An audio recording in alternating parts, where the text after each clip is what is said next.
You're listening to Kate of Gaia on Critical Mass Radio. The game is up. Now, it's our turn.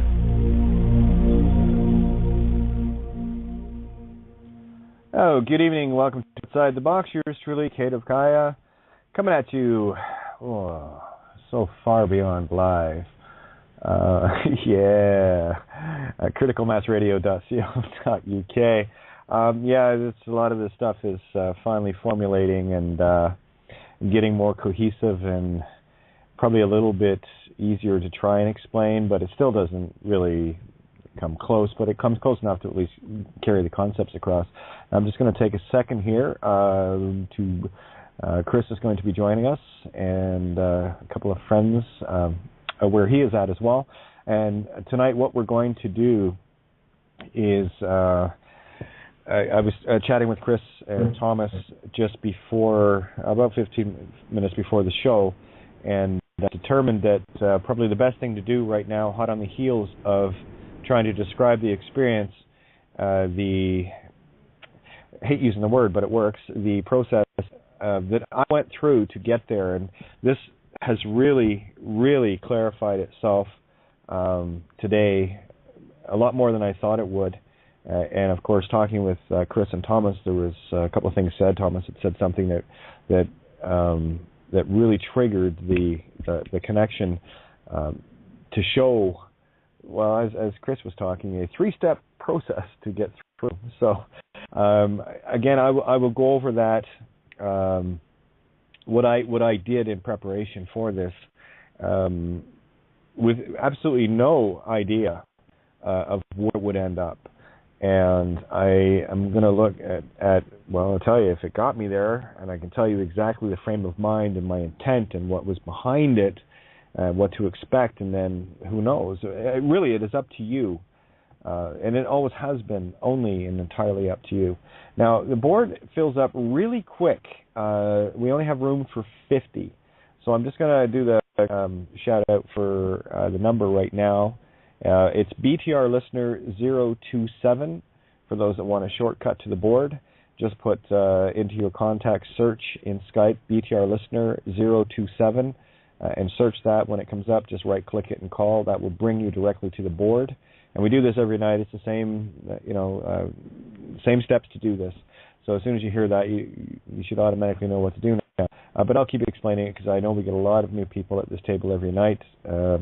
And especially with the proliferation of Babylon Has Fallen, literally just going exponential everywhere. It's now on ZenGardner.com, which for me it has always been one of the more profound and better sites out there.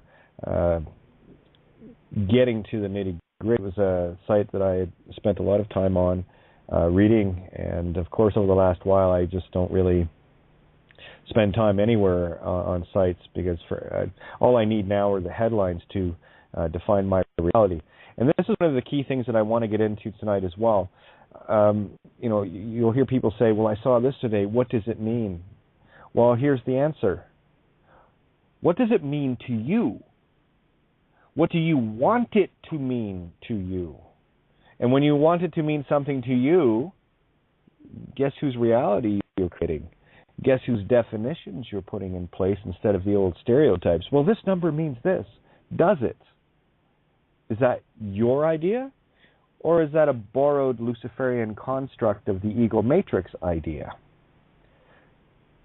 Yeah. Have a look at that. Have a look at how at effect we have been to the definitions of our reality based on the terms and words we use created by another. If somebody creates a word that means red, well, whose word is that? It's a consensual agreement amongst all of us that it could be something it's a past tense of what you did to a book, or it's color. Just like reed can be a leaf of grass, or something you use in an instrument to play a woodwind, or something you do in the act of looking at a book, et cetera, et cetera.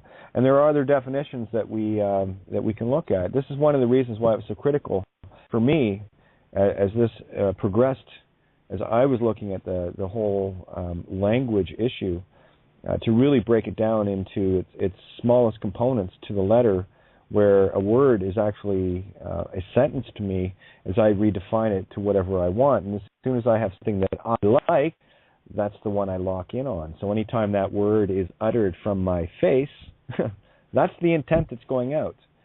And I find so much literal construct still happening, where I prefer to simply deal in the concepts, not the constructs. When you're talking literal, you are speaking for the Luciferian construct of literal as it was defined for you. When you are thinking on your own terms, you're dealing in the concepts or the realities that you are finally creating for yourself, not as a slave to another master. This is where you start to master yourself. Excuse me. So, that being said, you can call in as well at 661-467-2401. And tonight I really want to hone in on some of the things. I think actually Sunday nights I am going to dedicate strictly to dimethyltryptamine and experiences and the power that you have within you to release your own dimethyltryptamine, which is in everything. You can call it the pineal, you can call it whatever you want. It doesn't matter to me. It is the energy of creation itself that you can release within yourself through meditation, extreme meditation, and quite frankly, the way that our minds have been programmed, I would even challenge the most knowing Buddhist monk to get there without a little bit of help. This is why the physical world that has been destroyed around us based on a Luciferian construct of control, the arrogant control. Well, I'm going to take creation and I'm going to control it by building boxes and money and banks and governments and courts, and it's all bullshit. It is all bullshit. There's only one linchpin holding you to it. My God, you fight to hold on to that nameaholic. Yeah, it is that simple. If you have any assumption or presumption or inkling of a concept that you are that legal name or name at all, any strings attached to it, you are in the Luciferian construct, and the more strings you attach to it, the easier it is to pull you back. Me, I just cut them all. Easy peasy. And then, lo and behold, if you listen closely, you hear the zzz of the shields going up. And I mean that in the most spiritual, literal sense. But the ego is going to have a hell of a time believing that, because it's been stuck in the Piscean for so long.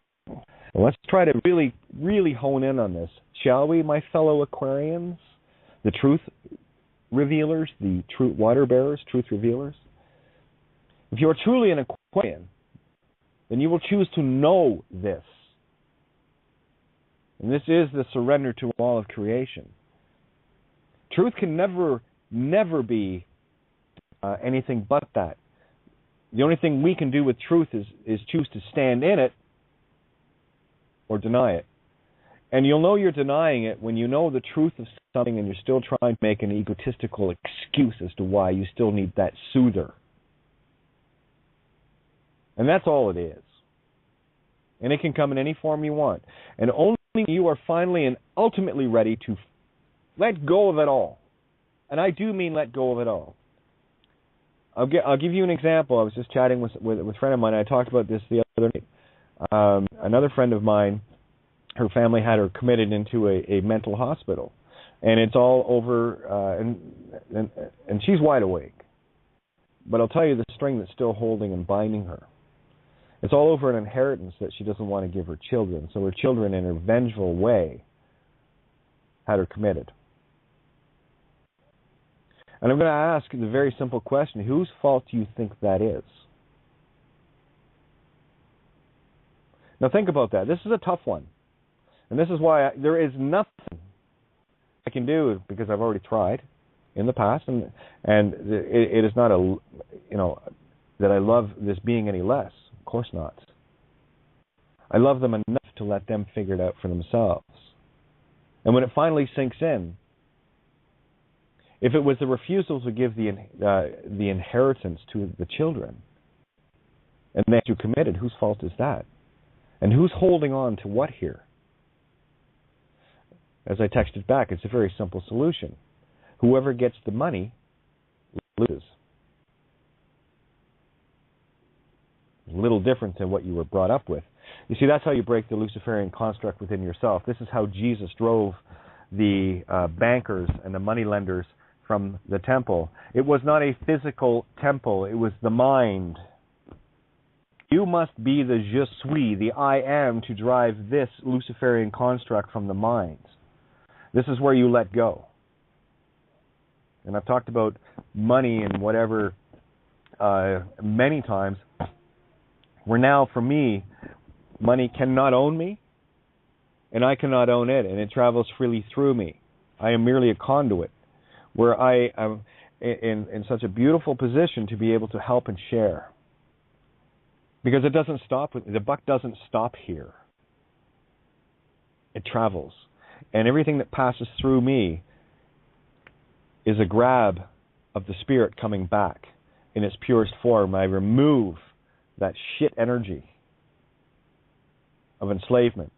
The fact that the money was created off the soul. Yeah, thin air indeed, your soul.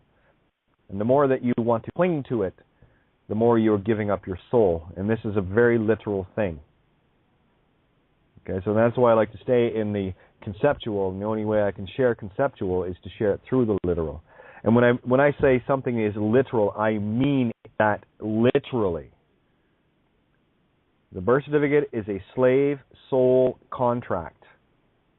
If you agree in any way or consent to be in any way anything attached to that legal name, you are bound to that contract. Yes, it was done in pure deceit and fraud and everything else. Yes, we know that. But it's not up to those that like to lie and deceive to figure it out, because they can't. It's up to you to figure that out, accept that, and then decide, well, if it's a deception and literally a crime against natural law, which has got nothing and everything to do with me, I simply let it go and let nature take its course. This is why I was able to remove all vengeance and any concept of vengeance. I don't need to deal with it. It's not my wish. Somebody wants to wish themselves harm, have at her, golden rule. That which you wish upon others, you wish upon yourself. And for me, it's a very simple thing. It's not something I would do. It's not something I would wish upon myself. Good luck with that. You know the saying, what goes around comes around. And you know that it's real. You know that it's fact. And it's going to be up to each and every one of us to decide whether we're going to wait with open arms or learn how to duck, but you will never be fast enough. You cannot hide from consciousness because you are consciousness. And the ones with soul, the compassionate hearts, the ones that have had their compassionate hearts used against them for so very long, are figuring this out. Where I see the ultimate compassion in a psychopathic, rabid, insane dog constantly attacking not only you but itself, I can do the only compassionate thing that can be done. I put it out of its misery.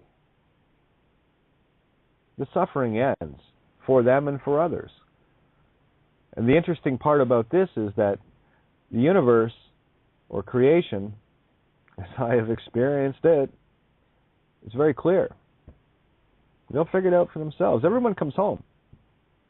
So we got to stop worrying about everybody else around us and whatever, because that's trespassing on free will choice to have the experience. And I will not step on someone else's Christ consciousness. Sorry, can't do that. What I will do is share what I can at this table every night, as we do, equally, across the board. No one greater or lesser here. That's why, and even when I'm being, quote, interviewed, I don't see it as an interview. I just see it as a sharing, on equal terms, equal footing with everyone and everything. And that's one of the reasons why I don't interview people here. It's like the other night when Max was on. He wasn't being interviewed. He was sitting at the table with us, all equal, shoulder to shoulder, working for the same things together. And the whole notion of setting up interviews or whatever is abhorrent to me, because I am not going to grant anyone or anything any form of egotistical pedestal, because that's exactly what it will be. For those still stuck in the literal, that's exactly what it will be. Oh, look how important I am. I am being interviewed. Screw that. If you want to come to this table, it's open 7 nights a week. No one greater or lesser. You walk to this table, you leave your shit at the door.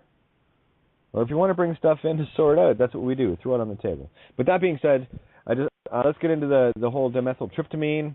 Again, I talked about the experience last night. We'll get into a bit more of that tonight, just because I'm going to share, and Chris and Thomas, and I hope Linda's there. We're going to share. Well, here, tell you what, Chris, you're the one that actually thought of this game plan of the 3 steps, and then Thomas saying battling, and it just, I got to tell you, in that 5-minute phone call, you would not believe how many things just went click, click, click, click, click into place, and I'm thinking, well, the universe always delivers a show, and here it is. So how are you, Chris and Thomas? And I'm not sure if Linda's there or not, but how are you guys? Yeah, we're fine. I'm still clicking into place. Linda's on her way because it's a very relaxed space, so she'll probably be here shortly. Thomas is here. Still reeling from what you said. He got so much from what you said. Well, you tell Kate what you said to me earlier. What did you say to me earlier? About that conversation we had before on air. You said, was it recorded? I said, no, it was I said, because it would have been great to review. A lot of the things you said made a lot of sense. Brought us right into the fold, and you want the good news? This is being recorded, and this is why we're going to talk about the exact same thing. Okay, cool. Excellent. So there, again, these are the tools for everyone to use. The biggest thing for me in the recent conversation in the last 24, 48 hours is the fact that now I know that it's not, just said to Thomas actually, it's not how much I'm putting in and inhaling to get to that point, it's how much I'm able to open up and let go, and then it will let me through. That was like another big penny drop. Okay. Another. Oh yeah. Again, this is a surrender to creation. So hey, tell you what. Let's wait for Linda, because I want to talk to her about that experience. I'm gonna share my part of the experience we were talking about. This is going back to it was the next day after we did the DMT live on air, and I the next day, I told you that night I want to go back to finish a couple of things off to see, because again it was still a brand new. Wow, look at this experience. And I don't mean that from the let's get high. No, this is a completely, when I say wow, I'm talking about look at how much information is here and how much work can be done here. This is exactly where I need to be to get this finished. Yeah. Okay, so spiritual workshop, we'll call it. You do your physical work here, that's fine, but there you do the spiritual workshop. And the experience that I had the next day after talking to you was in the afternoon. And it was a lot of red and black and very dark energy that I was being surrounded with. And I wasn't afraid of it, but I'm looking at it and that's not very nice. That's not very good. And it was only, I guess, a 5 or 10 minute experience. And hopefully with tonight, what I'm hoping to do to dispel any concern about that, because I just got this inkling, I know what it is. And lo and behold, we're going to talk about this part of it. So I saw all this red, really just not the nicest energy around me. It wasn't coming anywhere near me, but it was there. And what clicked tonight talking with Chris and Thomas was, and of course with the experience I had, so this tied together perfectly, these are the remnants of the ego that is still trying to master you and gain control over you with fear. Yes. And when I realized that, especially, I guess it would be Saturday morning versus Friday night, when that thought hit me, and even that day, I was like, I can just blow this away, and I did, because it's powerless. It is the last remnants of the ego program interfering with the heart mind. And there's nothing to be afraid of because that's the only tool the ego has. And you're an immortal being, so what do you need to be afraid of? Duh. So with that concept in mind, you just blow it off. And I'm going to tie that what I experienced back into happened to me just prior to getting to the other side. For that mind-blowing, literally, the mind was literally pulled out and it was straight to the heart. Because the mind cannot get there. Only the heart can. And this was a big realization going through this day and seeing it clearer from the heart space. Because looking back at the experience, when that vortex came, it went straight for the head and literally pulled. So for me, that was literally the removal of the thought and the mind, and that's when things crystallized. Because only without thought, the hermetic Atlantean, can you get home. It's really, for me, it's that simple. Chris, you want to jump in here for a little bit, or because we can go back and forth here. I just want to start getting into the preparation that I did for myself. But I'd love to hear your comments on that whole red energy, dark, because I know you've probably experienced that as well. Yeah, and I'm still experiencing it. And now what's happened to you has made it extremely clear as to why I was not having any kind of breakthrough, stroke advancement, stroke connection to the next level. Always the same kind of level, the niceties, the visual show, the warmth, the love, but then the darkness and the clouds, and it is the ego fighting it, and it's just clicked, and it's incredible now that you've piggybacked on that, because now you've provided another little insight into how it should be done. And whereas I know the ego will go, well, no, I introduced it to you, it's all down to me. No, I think it's great. It's perfect now, because now that unlocks for me the next step of what I need to do. So it's all good. That's all I can say, Kate. It's all good. Well, seriously. It's like we've been going through this whole construct of, I'm going back to when I started, what is it now, May?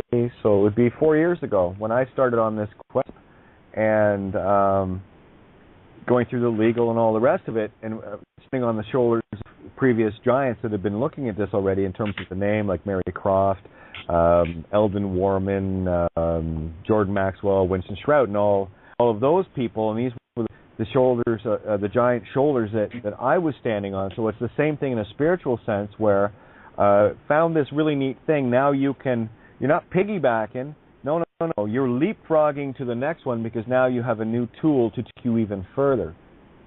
Yeah. Right? So there's no, you can enjoy, and you nailed it. There is no ego attached to that. Oh, the ego will want to make claim. I did this, and screw that. Who cares? Let's all get home. Who the hell want to get home first when we're all going there anyway? There's no competition here. It's just let's get our asses home. Right? And hear what you can leapfrog for eternity. It never ends. You can just keep going as long as you want. Yeah, that was kind of the notion that was delivered to me, with this unconditional love exponentiating on itself constantly, and it's like, I guess I had the sensation of how much more beautiful, awesome bliss can I handle. And then, of course, at that point, it was the soul cleanse and being told through the heart, your soul is now pure. And then, of course, it just, I was a blubbering fool before that, completely unworthy just in the presence, and to have that, and it's like, oh my God, and thrash myself down onto the bed again, I can't bury my head deep enough in my hand, I can't cry enough, I can't let go enough, and I can't be in gratitude enough, and I can't be humble enough, and I can't be, worthy enough of all of this. I think the allegory I shared earlier today, and I shared it with Mary, who stopped by. It was great to see her after a week in Muskoka. It was awesome. It was like this. Imagine you've been invited to the party of parties, and you take it upon yourself, because you're this beautiful, benevolent soul, and you just want to bring the gift of gifts to this potluck supper, if you will. And you put together the most amazing creation. It's blissful in taste, and you've went through all this incredible preparation, wanting to make the best thing at the table for everyone to partake of, because you just want to share this so much, and it's beautiful, and you cannot describe how awesome it is. You bring it to the table, and then Creator hands you the universe, and you feel so underdressed. So, oh my God, how pitiful is this, that I have brought such a small, and yet it's a total benevolence of knowing that you want to bring the best you can, and it's not a trumping here. Yeah. It is simply the unconditional love in return is the gratitude for the consideration of the same that you have given out. Yeah. Kate, Thomas has got a great little story how he came to be associated with DMT. So I'll let him tell this little story. It's quite cool. Please do. Please do.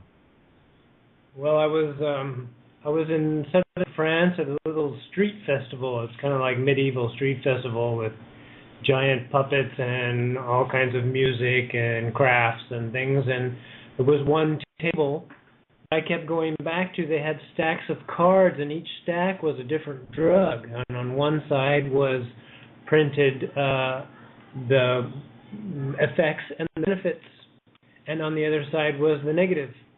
And I told you where I grew up. I had availability of just about any kind of drug that was imaginable at that time, back in the 60s and 70s.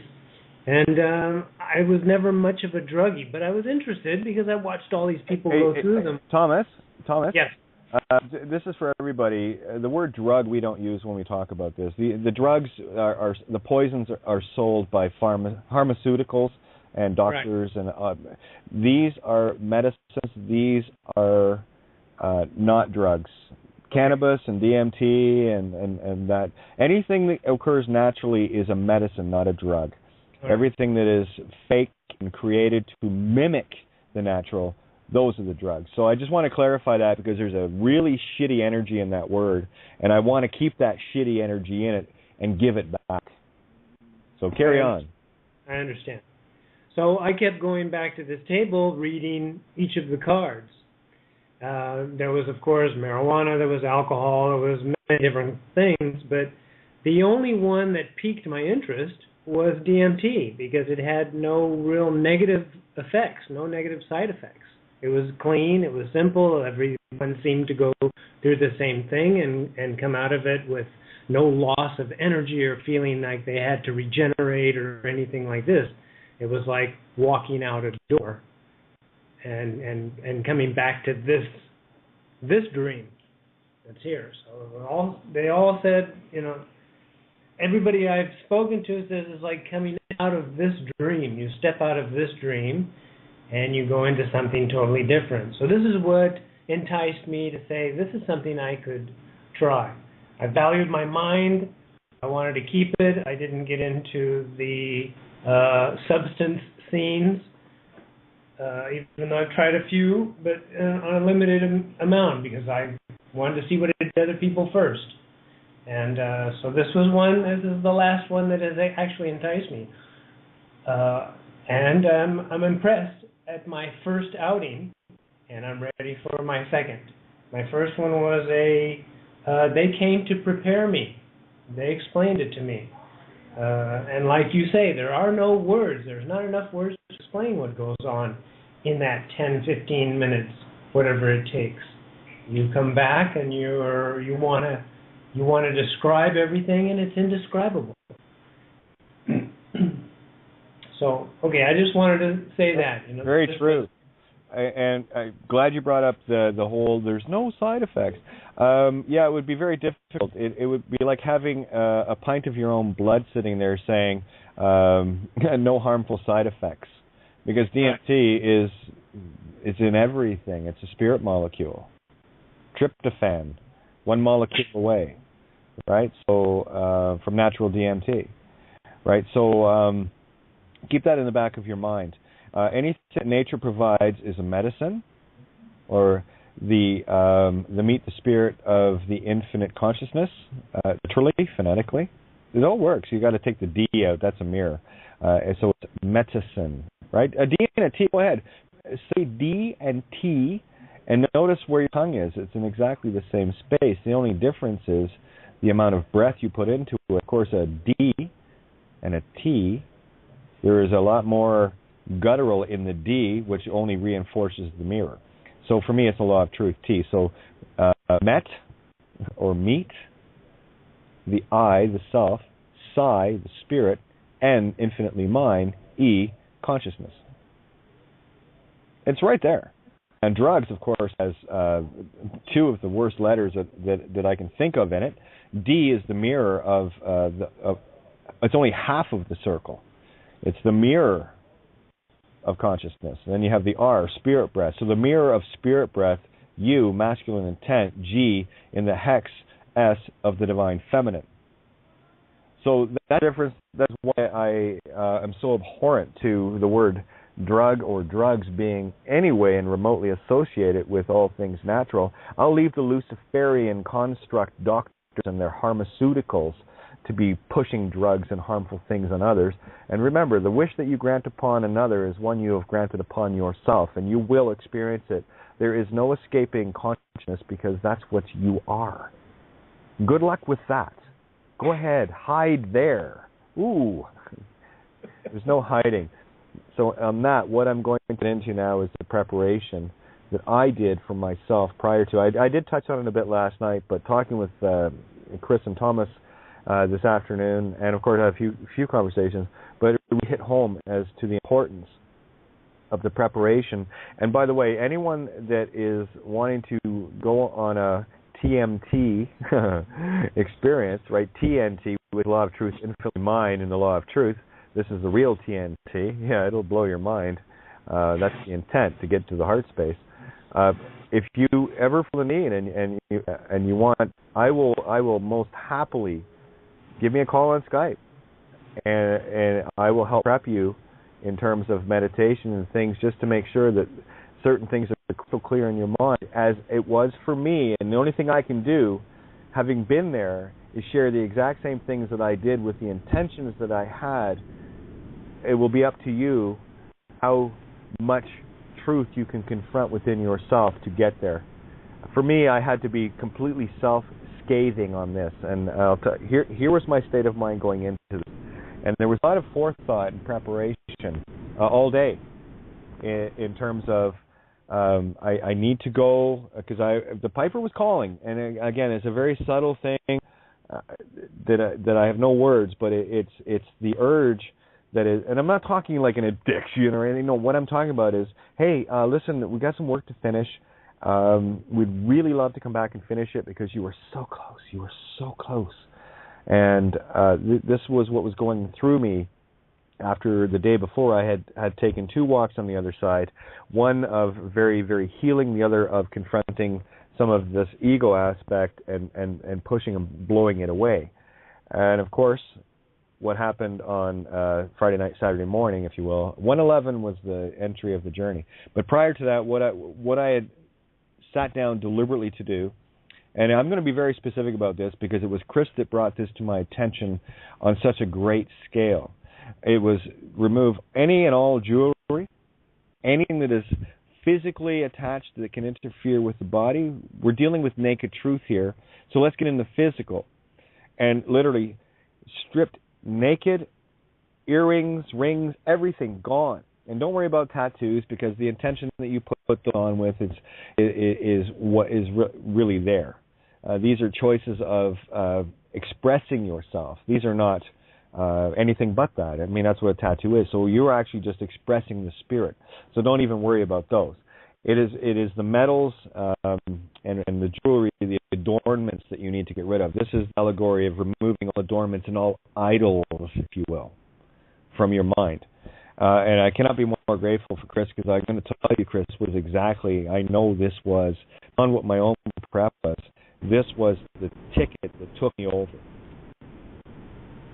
I hear, yeah, go ahead and hear you jump in. No, I'm glad about that, because that was my last experience. It was just an urge to get. I just felt they were saying, somebody was saying take it off, but it just felt wrong to be wearing my rings and my bracelet, and it just had to come off. And I didn't really think much about it afterwards. And then when I mentioned it, it became stronger, this feeling, because after that I didn't want to wear them anymore. So now I don't wear anything. But that's just me. That's not saying you have to do that. That's just that's the message that I got, and I'm glad that you connected to that as well, because obviously the results speak for themselves. Well, for sure, and there's that leapfrog that you were talking about, and with that information, I was able to leapfrog from there. And getting back to, if you want to wear jewelry, go ahead and knock yourself out, but you have a different concept of what it is now. Yeah. That they're simply just whatever they are. It's just an expression. So for me, jewelry is just an expression. But I had to be crystal clear on my own ignorance of what it was, what it could be, how it could interfere. And when you had mentioned that, this is what clicked with me, and I think, oh, okay, this makes perfect sense. So in that, I got completely prepped. If you are going to strip yourself nude, naked, spiritually, as above, so below. So I did. And how much fun is that? If you want to do it with friends, go ahead. I chose to be by myself on this one. Thank you very much, for obvious reasons. But anyway, getting back to the reality of this. So in that, this was part of the mental preparation and the choice to be fully naked on all levels, spiritually and physically, as above, so below. So here's what I did. My intention, and it had been in place. It has been in place for a long time, but I deliberately and specifically sat down with me, where I chose to be brutally honest with me. And as I was meditating on this, my thoughts were as simple as this. I do not care what I have to go through. I don't care what level of spiritual crucifixion awaits me.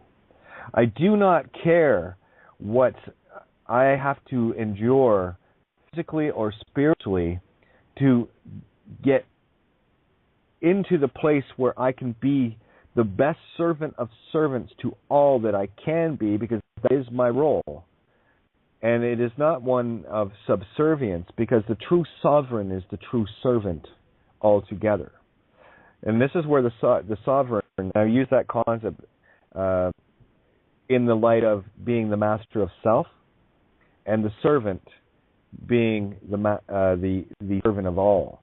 So this is where they both come the same, one and the same. The true sovereign is one who serves all. The one who thinks that they're going to be a sovereign and has others serve them, that is a Luciferian construct you see in your royal families and your presidents and your governments and all, the popes and all the rest of it. They are the Luciferian mirror doing it backwards. They're not serving us.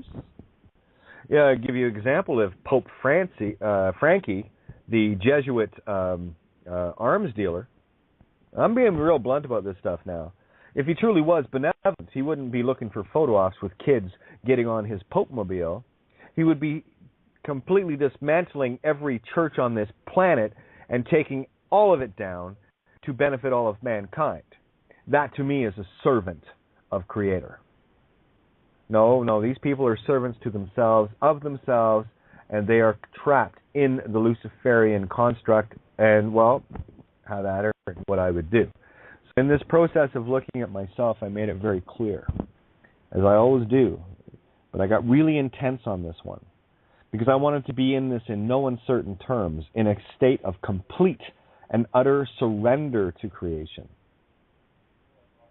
And that is a tough one for the ego to think about. It took me a long time to get to this place where I could do this.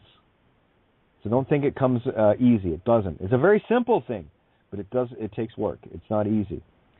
But it is simple as finally saying, I will and always will stand in truth. And there is no gray area on that one. That's my singularity. So in that, I said, I continued on with whatever it takes, spiritual crucifixion. I don't care what needs to be ripped, stripped. Take the chainsaw of creation to me, rip away whatever is needed so that I may become a better benevolent servant to all, where I can serve others even more efficiently. And I held that. That was what I held on to. And then, of course, I looked at the clock, and I think, coming up on 1:11, how perfect is that? So I grabbed the pipe, and I put a nice chunk of DMT in it, about the probably the proper amount where I hadn't been using that much before. But to back Chris up on the DMT, if you get your heart right, I guarantee you'll probably do it with 1 grain. It's just a matter of opening the pineal, and that's all. And to get your own DMT going, remember, this is your experience. And, you know, it's like you introduce DMT into the spirit, the Gemini, the lungs. Oh, the rest of the body wants to party. Oh, DMT, okay, we can do that. And then next thing you know is you just overload this beautiful, perfect essence of self. And that's how I went into it. And so that was my conscious, aware choice to be absolutely certain that this was my benevolent intent and that nothing can interfere with that. I surrendered to all of creation in that purpose and in that wish. This was my wish. And boys and girls, wishes get granted. So there was my prep. Chris, Thomas, if you guys want to jump in here and any comments you have. You got to be brutally honest with yourself, though. You cannot lie to yourself. You can try. But yeah, I'm trying to get there. I'll be honest with you, Kate, and there's things that I still have to be brutally honest with, and that's what I've got from this. But Linda's arrived, and Thomas, excellent. I would like you to introduce you to Linda. Thank you. Awesome. Hey, Linda. Hey, Kate. Nice to meet you. Nice to meet you again. This lifetime. We've all met each other before, so we're just we're going through the notions of, do I know you? Of course you do. This is why we're here. We're at the table. We've all been together. That's why we're here. So lovely to meet you again. Yes, you too. Yeah, so we were just discussing my preparation. Did you want to maybe share some of your experiences, Linda? And then maybe, because that step 1 of the 3-step going home process was just covered. So I think maybe in perfect timing, share a bit of your experiences, and then maybe we can have a look at those objectively and see where we can really fine-tune what it is we're doing here. Okay, well, I heard that you had an awesome breakthrough. That must have been amazing. I've had 3 experiences so far, and the first one was, it was kind of like being inside a slot machine. And these noises were going off, and they're going ping, ping, ping, ping, ping, ping, ping, ping, repeating like that. And then there was pathways going in all different directions. And there was also monkey motifs involved in it. The second time, there was still the monkey motif, kind of like an Indian type psychedelic thing going on, but there was I could see universe beyond, not where I was at, but beyond. But somebody had taken my face. A woman took my face in her hands very lovingly and said, "No, you're not ready yet." So after that, I went and I spent 3 days at a friend's place, very secluded place on the ocean, and I had 3 nights where I didn't sleep basically at all. And I went through all kinds of shit, and I had all kinds of weird, wonderful shit going on, and I re-examined my life from beginning to end, shit that I didn't even want to accept before. And I felt, okay, I'm ready to go again. So the last time, I had, as soon as I went down, I had a very dark, like cloud settle upon me from my neck down. And I just kept saying, well, actually, I guess I was making kind of moaning and groaning sounds. Chris thought I was having sex, but it wasn't quite what was going on. But I felt this, like these dark entities were trying to pull me away. And I just said very, very strongly, no, I'm only going to the light. I am love. I am pure love. I'm not going, I don't want to go to the dark. I only want to go to the light. And then my friend Tomas here said to me, which is strange because on other experiences, when I heard people talking, it wasn't in any language I could hear. I could understand. But I heard Tomas say to me very clearly, you can ask for protection. And then it was like a large mosaic blanket tapestry, kind of psychedelic in deep reds and purples, was above me. It lifted this dark cloud. And after that, I went down sorry, we have outside interference. Oh, it's all good. It's all good. Keep going. So after that, I went down a slide which was inside a prism. And at the bottom there was a huge round dot that was all the colors of the rainbow. And when I went through that, what came through to me was rebirth. And then I had the world that I am in fractured, and I could see the universe.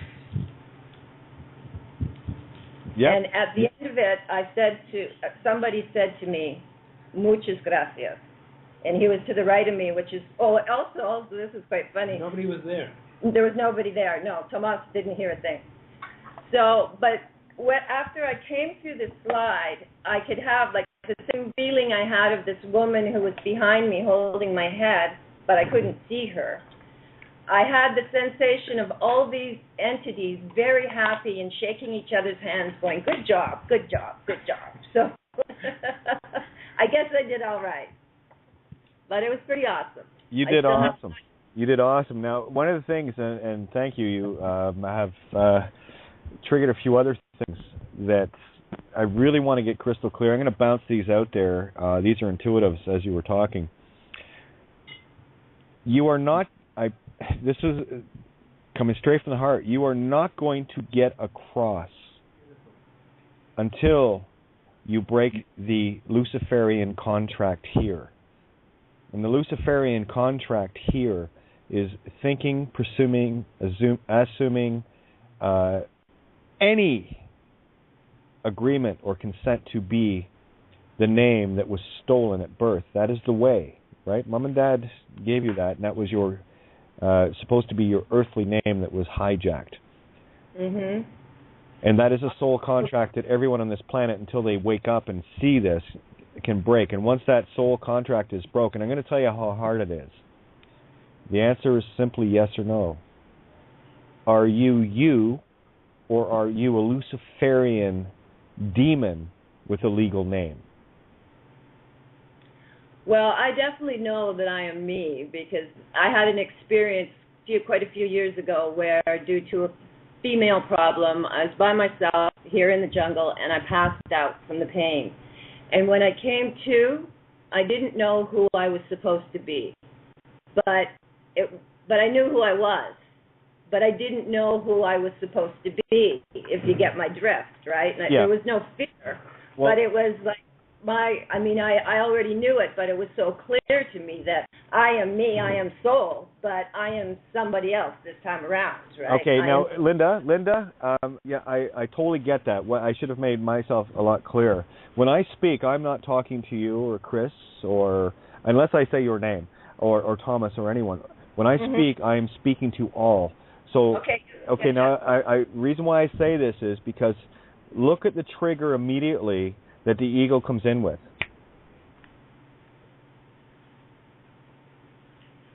It takes ownership. That's about me. No, it wasn't. So, and thank you for letting me illustrate that.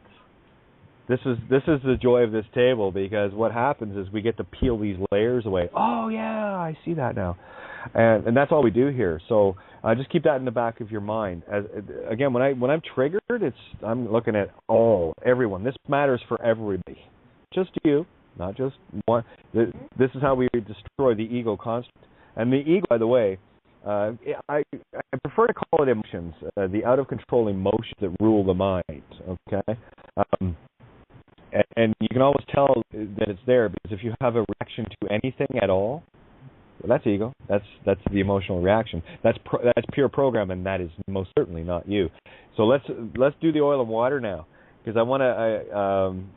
I love the descriptions of the monkeys, and of course, yes, I've seen the Native American motifs, the East Indian, all of these beautiful patterns as they were laid out before me. So what happened with me, we'll get into phase 2 of this, in terms of the spiritual preparation, the Dorothy Toto, Straw Man, Tin Man, Cowardly Lion getting prepped to meet the wizard, or basically Cinderella getting dressed for the ball, if you will. Hey, go ahead. Can you just give, because Linda didn't hear what you said before, prior to that. Can you just give a quick synopsis of the 3-step process prior to the meeting? Yeah. Okay. This is where you get to be brutally honest with yourself, and to get back to that red energy, if she didn't hear that, the red energy that I experienced the day after we did this on the air, I those are the ego remnants still trying to take the spirit. Again, the only thing that the Luciferian construct has is fear. It's powerless. It's absolutely powerless. It can only offer the illusion of fear. Else, and I've experienced this in very real ways in the physical, and it was simply a matter of laughing at it and watching it go away. And what you were saying about Thomas about asking for protection, actually, when your heart is benevolent, you don't even need to ask. This is the surrendering to creation. This is the perfection of it. It's already there. We just simply have to accept that. Mama and Papa creation, the itself, the all consciousness, the heart of all creation has you. This I know. And this was one of the big culminations of my experience. Top of the mountain, baby. And yeah, Mama, Papa, itself, himself, herself, itself, all creation, heart of creation has you. Accept that and you're fine. And if you need to put it in terms of protection or whatever, that's fine. I'm just trying to illustrate that you don't even need to ask. It's already there. It is already there. The benevolent heart is already, your benevolent heart is already going to have that. And none of this false deity or demigod or Luciferian or demon or whatever the hell you want to call it is absolutely and completely powerless in the face of this. Completely powerless, and it's simply a giggle or a get out of here. And that's all it is, to see if you can still be scared a little. And it took me a little bit after that. I said to Chris today, or it might have been today, that after that experience, I was bleary about doing this again. So it did have that initial effect, and I thought, no, that's bullshit. I'm not afraid of this. And lo and behold, as these things started to peel off. So if you actually experience, when you're doing DMT, if you're experiencing it, just know that it's the last ego remnants trying to scare you back into submission. And you just simply have to say, no, I'm good, thanks, appreciate it, nice try, bye-bye, and watch it just go away. So the preparation beforehand for me was simply this. I made the full and complete commitment to surrender to all creation, accept all things, and I was very, very blunt that I did not care what it took to strip, rip, crucify spiritually. I didn't care what I had to go through to get cleaned out so that I can become the benevolent servant of servants that I know my role to be. And that was my wish. I accepted all things. And it did not matter to me. I didn't care if it was going to, physically kill. I didn't give a shit. Because the purpose of this was simply that, to be the benevolent servant of servants. That was my wish. And I didn't care what it took to get there. And that's what I went into this with. And it was brutally honest. And again, you don't have to look at any specific thing or whatever. Trust me. The Cinderella will get ready for the ball. That will get taken care of for you. It's just simply surrendering to it. And this is, so there is that covered for the first phase, Chris? Yeah, that's fine. That's fine. You get that? You okay? Yes, I do. Thank you.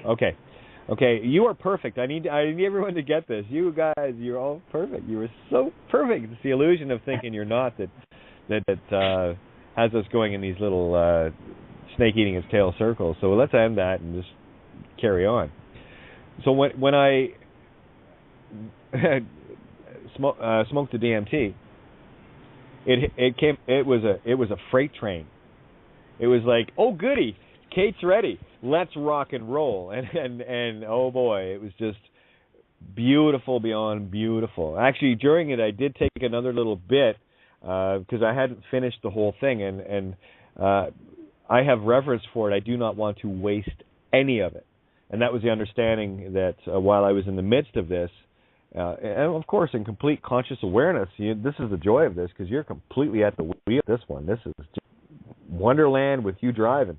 Anyway, so I finished it off, and then that's when it really, really took off, because the actual divine feminines were working on me, traveling through me and cleaning out. It was just beautiful to watch this energy and these whispery like wings of infinite color and beauty and peaceful, nurturing, hold you in your arms energy, which just kind of going through me. And I found myself in what I can only describe as the nursery, where it was all these beautiful pinks, light, soft pinks, soft blues, and ribbons, and like little knitted houses and stuffed animals, and it was gorgeous. It was the most welcoming, and I honestly at that moment I felt like the infinite child, and that Mama was going to change Kate's spiritual diapers, and I was okay with that. And it was just beautiful. And then as soon as this finished, they were probably, I guess, in 5 minutes or more working on this part of it. The quickest part was the spiritual puking. Anyway, so what happened next was, it was like, okay, all of this peaceful energy and cleansing was there, and then what I can only call the leprechaun showed up. Beautiful green, like the greens of greens and gold, and it was just, they came and it started working on my head, right? And they're like da-da-da, and they're quite entertaining. They take their job very seriously, yet they're very about it. Oh, we'll take care of that. And this is, you're not communicating in any sense of thought. This is pure heart, and it's all just resonating.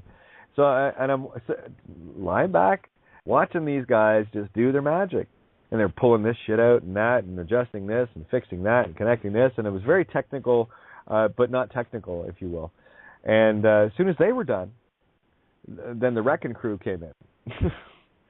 And they were more of a red energy, but very, you could tell that this aspect, they took their shit seriously, and there was nothing going to stop these guys, and they weren't going to allow for anything. And then I suddenly had this feeling of, oh, okay, this is where I get to puke up any dark energy contained within the spirit that is still held there, and these guys, okay, let's get it up. Come on, we got to get this out. Let's go. And of course, urging, and where it was being physically manifest, like it wasn't like a nauseating urge, but you knew that you were puking without physically puking. I can't even describe this, but then it was just like this, and all this shit, garbage energy just poured out, and it was gone. And then it was just they went to, like, the cleaning wrecking crew, if you will, just started cleaning and working, and then at that point, this is where the nurturing divine feminine came back into play, and they came in just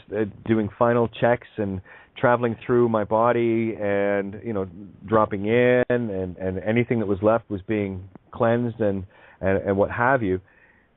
And this part probably took I would say 5 to 10 minutes. So we're up to, at this point, probably about 20 minutes.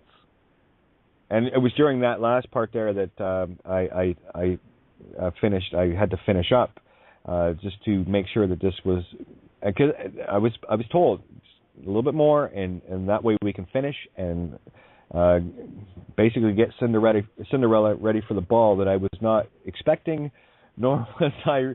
Well, I was spiritually ready for it, but I was not ready for it. I really wasn't, and it was the most incredible thing. Then what happened was it started getting very, very bright. You see, I don't go to the light, I am the light. This is something else I really want to make sure with people. Anything external in light is Luciferic. The light coming from within, and this is what actually started to really, if I be single, thy body will fill with light. And sure enough, it just got beautiful white, but this vortex type, like the tower, if you want to call it, it's like the Tower of Babel, this spiraling construct was coming up, and it was beautiful blues and yellows and reds and pinks and mostly white, and it was slowly turning, and it was making its way towards my head. And of course, the last remnants of ego were saying, and then this is where I reinforced my intent. No. I surrender to all creation, whatever it takes. I let go. I surrender fully. Do have whatever adder, do what must be done. And I was adamant in that, bring it on. I need to be, whatever it needs to be done to cleanse out and make me the better servant. And that's where I held my intent. And the next thing you know is this thing came in and it was like it grabbed my third eye and literally yanked my mind out. That's the only way I can describe it. Ripped the all thought out of my mind. And as that happened, I was, I can't even say accelerated or catapulted. I was instantly thrust into heaven. It's the only way I can describe it. A heart within, the heaven, the kingdom of heaven is within you. Yes, it is. I got to see it. It's friggin' amazing beyond. And at that point, it became all literally physical around me. Eyes open, closed, it did not matter. I was there. And then I remember looking up to my right, and there the heart of creation was. And in that blinding instant, I realized what it was. And I could not bow fast enough, deep enough, low enough, grateful enough, worthy enough in that blinding instant. And at that point, that's when this wave after wave of love that I have never, or that I can remember experiencing at any time in this creation or reality, ever experienced. So there was phase two. Phase two for me was the preparation. I'm not sure what form I would have to anticipate that these same, it's the real world. So these are the things that when you're looking, don't get caught up in the cartoon characters, the playing cards, and all the rest of these things. These are the ego distractions to keep you looking outside, literally outside from within. It's when you finally, for me anyway, and because I've seen both sides of this, and this is the only thing that resonates with me. Only upon the surrender of the healing, of the desire to be healed and the wish to be the most benevolent servant of all, was for me the defining moment that all of this beautiful work could be done, because I was fully accepting of all creation. And the reward bears no description, bears no words. It's just perfect. It's top of the mountain. Does that cover phase two fairly well, Chris? Yes, I totally concur. I mean, I have nothing else to say, Kate. Really, I don't. I'm there. Well, I'm not there, but I'm on the road, shall I say? Yeah. If you are truly committed to your own healing, if you are truly committed to going home, prodigal child that we are, if you are truly committed in stripping and ripping that garbage Luciferian, this physical nightmare construct away in absolute benevolence and raw truth within self, I cannot see any reason why you don't get yanked into the halls of Amenti yourself, because that's what happened to me, and that's what I experienced to get there. To the level of commitment you have is the level of commitment creation has. You want to come home? Prove it. And of course, I got the gift of a soul. The pure soul. I was given the pure soul. And the only energy I can convey during that moment was, here you go, kid. You earned this. And at that point, it was just another wave of, you cannot be serious. There is no way I am worthy of this and this and this. And it's just tears and just sheer, this is so beautiful.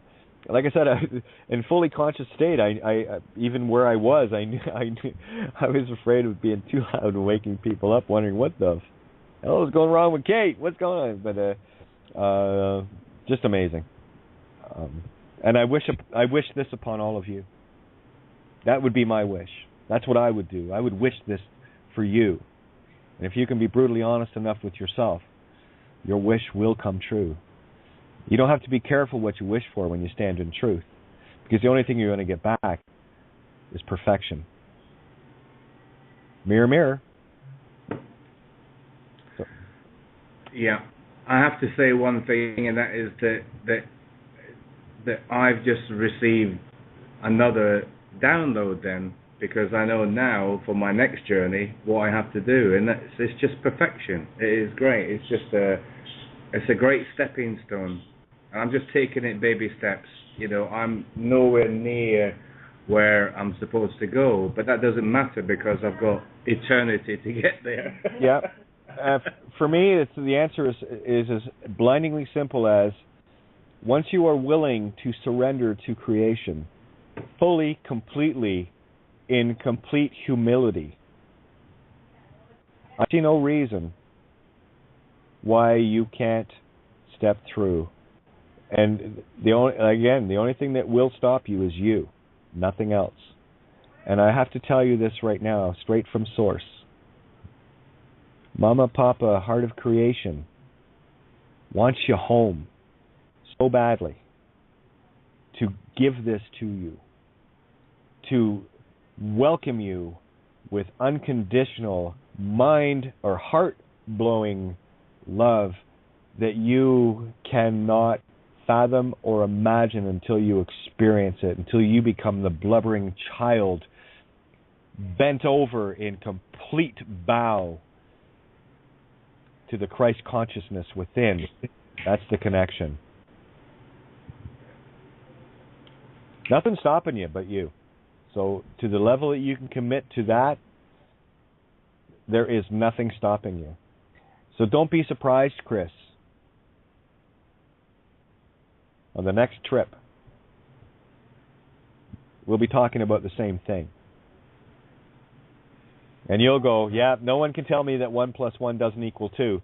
And everyone that's going to talk to you is going to try to convince you that it equals 3 from their perspective. And I got to tell you guys, until you see this, nothing in this reality can tell me anything other than 1 + 1 = 2. And everything coming at me will try to tell me, and meanwhile doing it, that it doesn't. When you get there, you'll know what I'm talking about. And it is a twinkling of an eye away. I'm going to start opening the mic up here, guys. I just got Bindi brought in. I know it's very late there. Area code 302 and area code 770. So, Bindi, if you want to start off, and we'll get everybody in here and have some fun. We got 50 minutes or 49 minutes left here. Again, the call-in number is 661-467-2401, and BTR listener 027 to call in. Just wanted to say a great big thank you very quickly to Paul Giovanni and the criticalmassradio.co.uk. Everything at Critical Mass is yours for the taking. If you feel like donating, that's great, and if not, that's great. It's all good. Follow your heart, and don't worry, the truth must always be free to all, as it is on my site, music, everything. I am a co-creation of creation. I claim no ownership of anything. Why the hell would I? Because we're just creating it all anyway. It's just retarded, really. Anyway, Bindi, how are you? Oh, my good. Yeah. Can you hear me? Loud and clear, my love. Okay, right. Just checking if the sound is on. Yeah, I'm good. I very much enjoyed the show last night. I heard it on the archive because I fell asleep and had to work, so I got there late as well. Real good. Anyway, I had a ball listening. I was in tears of recognition while you were speaking because, yeah, I've been to Mama's Rest, as I called it. Mm-hmm. I remember coming out of a ayahuasca trip just with a grin on my face, telling everybody who wanted to hear it, I just got pressed to the chest of, God or Gaia or whatever you want to call whatever it is. Yeah, and the tears, the feeling of surrender, the thinking of the stillness and the awe and the humility that I felt at that moment, and yeah, profound. Once you've been there, you can't be told anything else. That's very true. And so all I can do is concur, because it's a place of no words, so it's very hard to describe. You don't get this anecdote from me. You're going to have to go there yourself.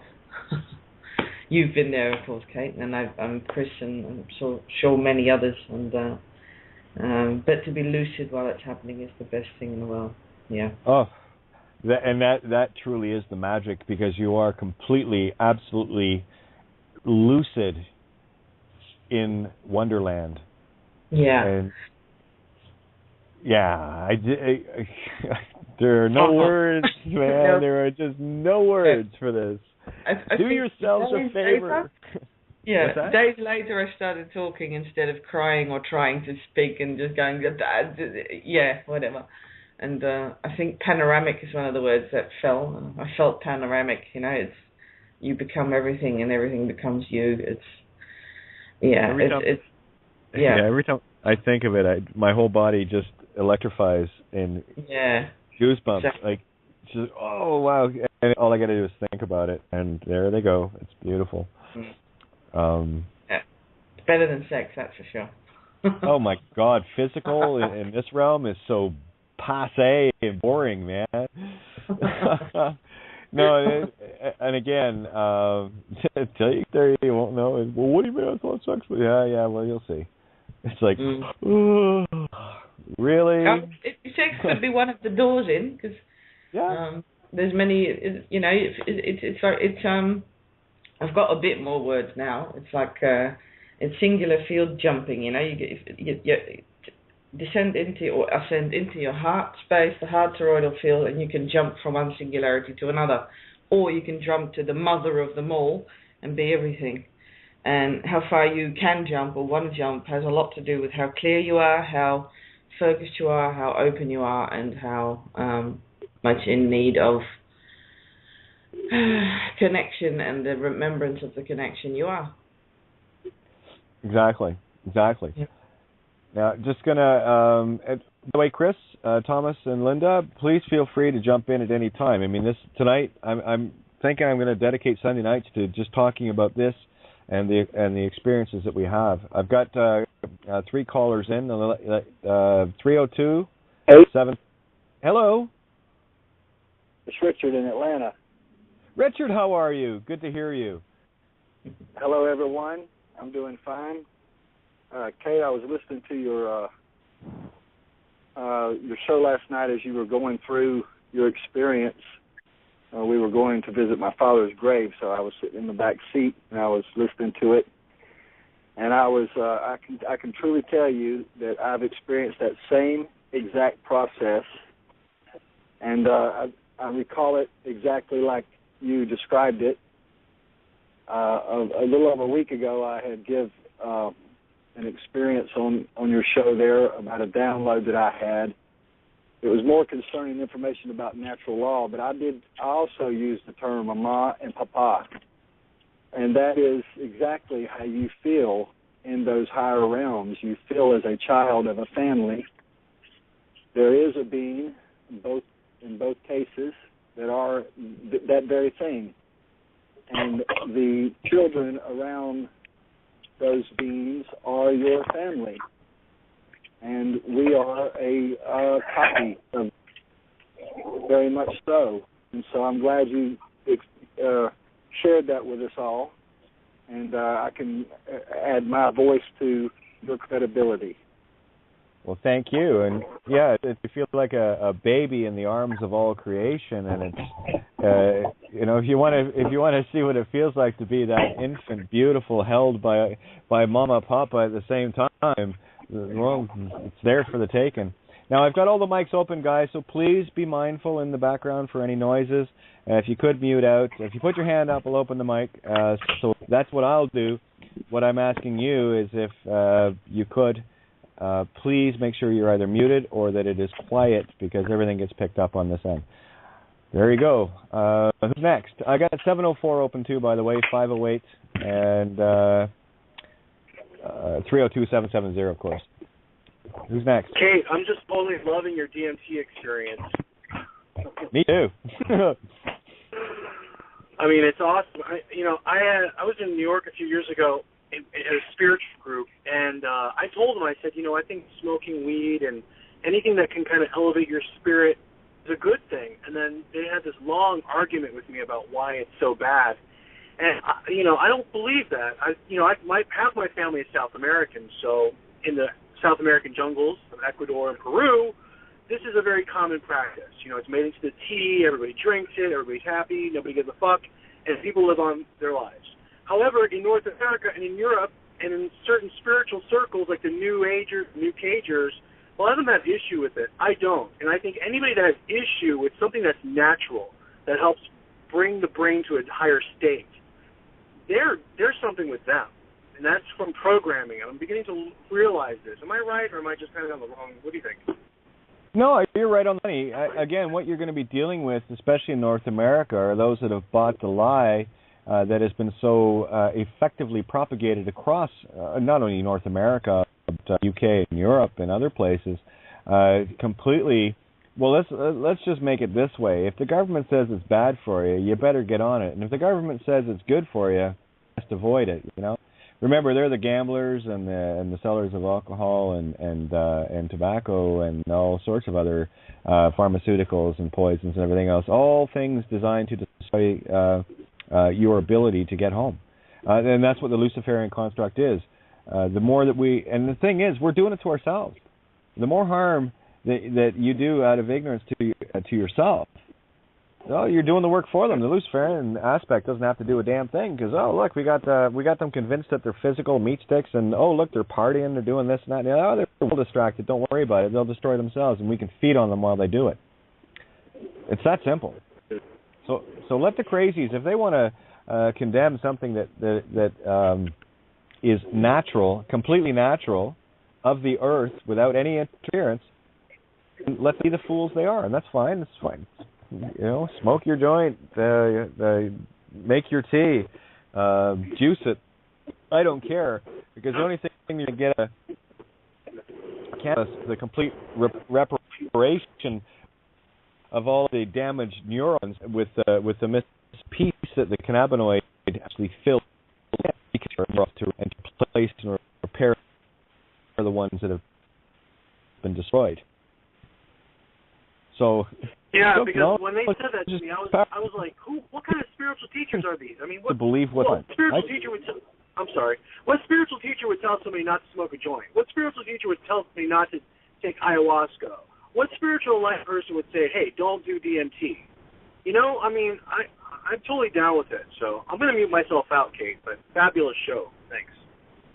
Oh, well, that's why we're here, right? We do this kefir.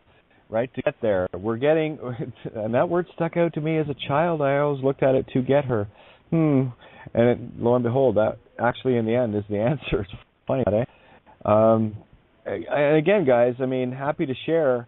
One of the things that I have learned, especially through my own life walk, is, and it took a long time to get here, early 40s, before I really started to accept myself and not demonizing myself as being something, there's something wrong with me. I tried to prove it and I couldn't, and then it clicked. But here I am. I was being prepped my whole life to be able to bear my soul, to bear everything, share. And in that, for me, is the hope that others can feel the same way with themselves and know that you are perfect. And I just love the notion of, I don't mind, like we were talking with Steve Mahon earlier today, you know, I don't want to go back and listen to the rants and raves. I know I was being an idiot in contrast now, but it was perfect in that I was able to show that bearing of emotion, of soul, to lay it out as raw as I could. Right or wrong, it didn't matter to me. What matters to me is to rip through this as hard as you can, to find the truth within self. And I don't care what it takes to get there. And like I said, Chris and I did the on-air DMT experience. Like I said to Chris before the show tonight, I'm really not sure that I want to do this because I don't know if what's going to happen. And I'll tell you, if I get stepped through, which I'm not expecting, I'd love to, but I'm good. But if that happened, it's like this show take on a whole new experience, and I just kind of want to keep it together. That's all. That's how beautiful it is. It's just amazing. Okay. Yeah. Hi, this is 508. My name is Jules. Jules, how are you? I'm fabulous, Kate. Yes, I'm having you are. one of those. I'm having a beautiful, blissful moment. I just moments ago took all my plates off my car and put a cute little plate I ordered online. And I sat in a little chair and looked at my car, and I had this moment like in Mel Brooks' movie where he goes, "It's good to be the king." Isn't it? Oh, well done, love. Well, look at you stepping into the truth of going, sorry, what? You what? So no, good. sorry, So good. that's not me, baby. I'm good. It's a what's your name? The only word I'll say now is guess. Yeah. I can't even tell you the beautiful empowerment I feel. It's just so gorgeous. I mean, I've been driving. I did the baby step thing, you know. I started with my expired license that I still had, and I cut it months ago. And then I started with my quote-unquote valid license, and then I cut it up. And then I did get pulled over, and I did go to jail because I didn't know who I was. I was still driving around in a registered car, and I was not going to cop to the name, but fear got the best of me. They put me in like a cube space and said, "We're not going to let you out until you tell us your name." And I was like, "Oh shit!" And I got into fear, and it happened. But I did get to go to court the next morning, and I did state I was the witness, and the judge, off the microphone, looked at me like he was like, "What the hell just happened?" And he said, "You don't carry any ID?" And I looked at him and I mouthed, "No." And he went, "Oh," like that. And I never went back to court. Never. Doesn't warrant that big fucking deal. I'm not that warrant anyway. And that's the truth. Jules, you just nailed it for everybody. And thank you for verifying what is truth and standing in it and the power that it is. You don't have any ID? No. Oh, no, soul contract broken. We can't do anything. We can't feed. Remember, as it said in Luke, right? Wherever the corpse is, the vultures will gather. And sorry, as soon as you come to life, you're born again in this instant allegory. They can't feed on you, right? No. You never see vultures chasing living animals. So awesome. Last night I went to the movies and I saw something called Divergent. Oh, yeah. I've heard about that. It was pretty good. Oh, I love that movie. It was great. Packed, dripping, allegories everywhere. I'm like, oh, yeah, I got to do this. Oh, yeah, I got to do this. Yeah, it's fun, isn't it? Every show now. Every show says that to me. Well, see, there's the magic, and this is where you really start to step through. I've heard many times, and I'll say it myself, this is a great movie for one, everything you're looking at is perfect allegory. Everything. The difference is how much of the allegory are you seeing because you're not caught in the literal entertainment. And you're looking at it going, what does it mean? What is the universe saying to me? Remember, light is sound. Yeah. Just a higher frequency. Learn to listen with your eyes and see with your ears. And it's when you get that little concept, Jules, does it not puke off the screen? It does. It's. I sit there and I laugh harder than I ever have when I see the allegory. I'm like, it's a different kind of laugh and it's a different kind of enjoyment that I never had before. Like I would giggle at funny movies, but now when I see the allegory, it's like a deep, oh my God, that's so funny, because it's on a different level. It's a different perspective. You're getting at it at the spiritual level. And here's the thing, too. You can go to any movie you want. I don't care if it's a serious suspense or whatever. And you got to be careful, because if you're right in the zone of, and of course the only way I'll watch a movie is anagogically. But you might find yourself laughing at something that if you looked at it literally would make absolutely no sense to anybody else. And there you are, just laughing your head up, going, oh my God, this is so funny. It's like the movie Daybreakers. I was howling through it. It was so funny. But that's the allegory, or the anagogic I'm looking at, right? And it's just confirmation after confirmation, aha after aha. Oh, every day. And it happens more and more, and just like you said, sometimes I'm laughing at something, nobody even knows what I'm laughing at, and I can't explain to them what I'm laughing at, because, okay, let me just give you my perspective from my life why this is exactly so hilarious right now. Like you're not going to get it, but to me, it's so funny. Well, here's a question for you, Jules, and I'm going to ask this of everyone, because I hear this a lot from people now. How much fun is trying to sit and have a literal conversation with anyone? How oh my God, grating on your spirit is that? Yeah. Very difficult. Yeah. It's hard. But I was supposed to go to a cookout this afternoon, and I planted my garden instead, and I spent my whole day with my feet in the dirt and my hands in the dirt, and that's probably what compelled me to finally do what I wanted to do with my car, because I was sharing with Mother Earth all day. And well, you have the right answer though. There's only one answer. There's only one answer, and it's perfect. And thank you for absolutely affirming this. There's only one answer. Are you so and so? No. Oh yeah, no. No. I'm me. Where do you live? And you point at your chest. I live here. Is that your car? No, I have the key. So much fun. And remember this: once the concept sinks in, you don't get confronted with these issues because you only get tested if you doubt it. Right? Yeah, exactly. Yeah, and I was doubting it, and I was in fear when I was driving around registered with no license, and I drove into a trap. I literally drove towards some little cop trap where they look for your inspection sticker or whatever. I didn't have a valid inspection sticker, and they pulled me over, and I fell into their trap because I wasn't ready. Oh, but I'm so ready now. Yeah, well, that was one of the beautiful things of that Friday night, March 14th. Do you know that your plates are expired? I said, yeah, that's just to let you know I'm not a taxpayer. They're dead. Right? And that's a beautiful thing about expired. What does expired mean? Life fired. It's dead. It's done, right? And that's what happens when you get fired at work. That's what happens when things get fired up. The phoenix goes through it. And that, for me, is my intent. And the only reason I have them there is for the simple fact that we have plate readers, and I want to make sure that when one triggers on my car, that this big flashing "stay away" comes up, so that they can go, well, what's going on with that?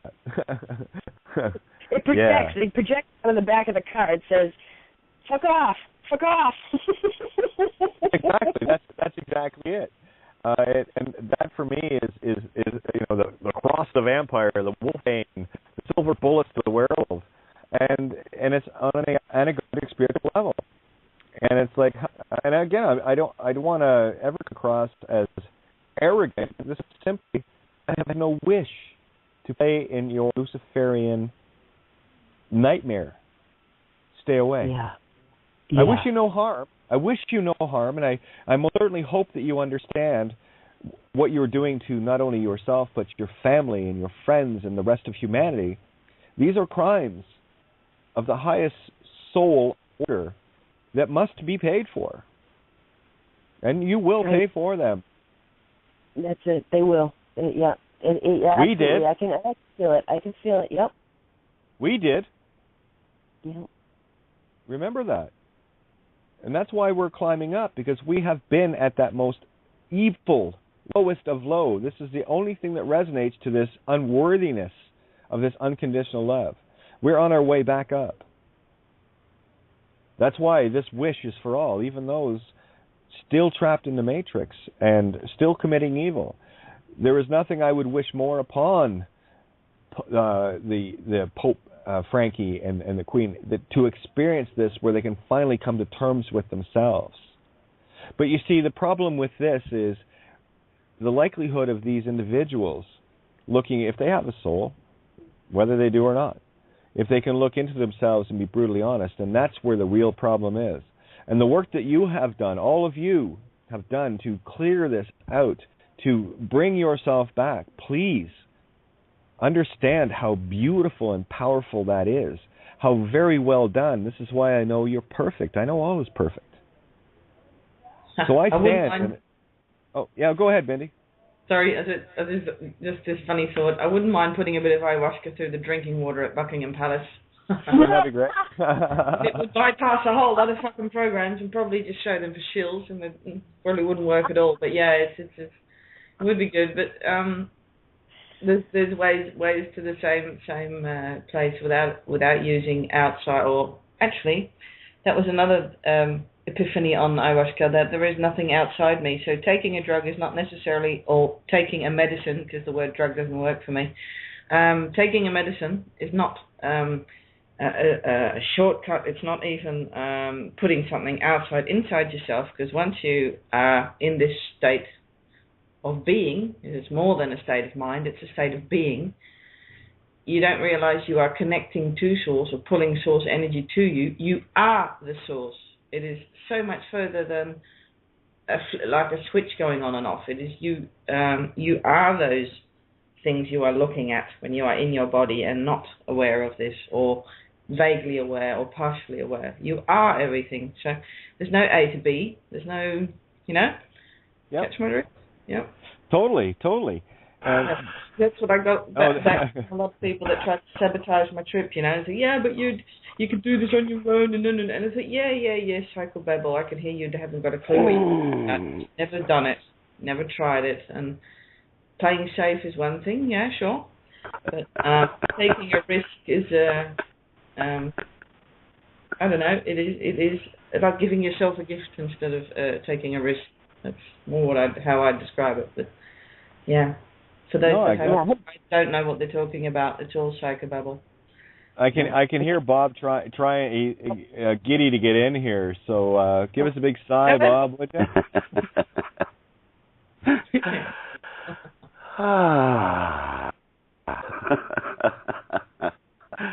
Oh, good. No, good now. Good now. Yeah. I'll talk and then I'll stop. What can I say other than now words, and that's been quite a lot recently from other people. So I looked at to recognise every attempt at describing the experience that I've heard this morning. It's like, yeah, but it's still not enough to describe the experience that I went through. And my question kind of is, is it not just simply enough to enjoy the experience? What is this quest to try and find words to describe something that has no words, Well, see, that's the thing. That's the thing, Bob. Very valid point. However, hang on. A very valid point. If we were very selfish about these experiences and didn't make the attempt, then how would anyone else be motivated to have the want to do that? So this is the good and evil working together. You're absolutely right. There are no words to describe this, but there are at least words to get people to the point where they can go and look.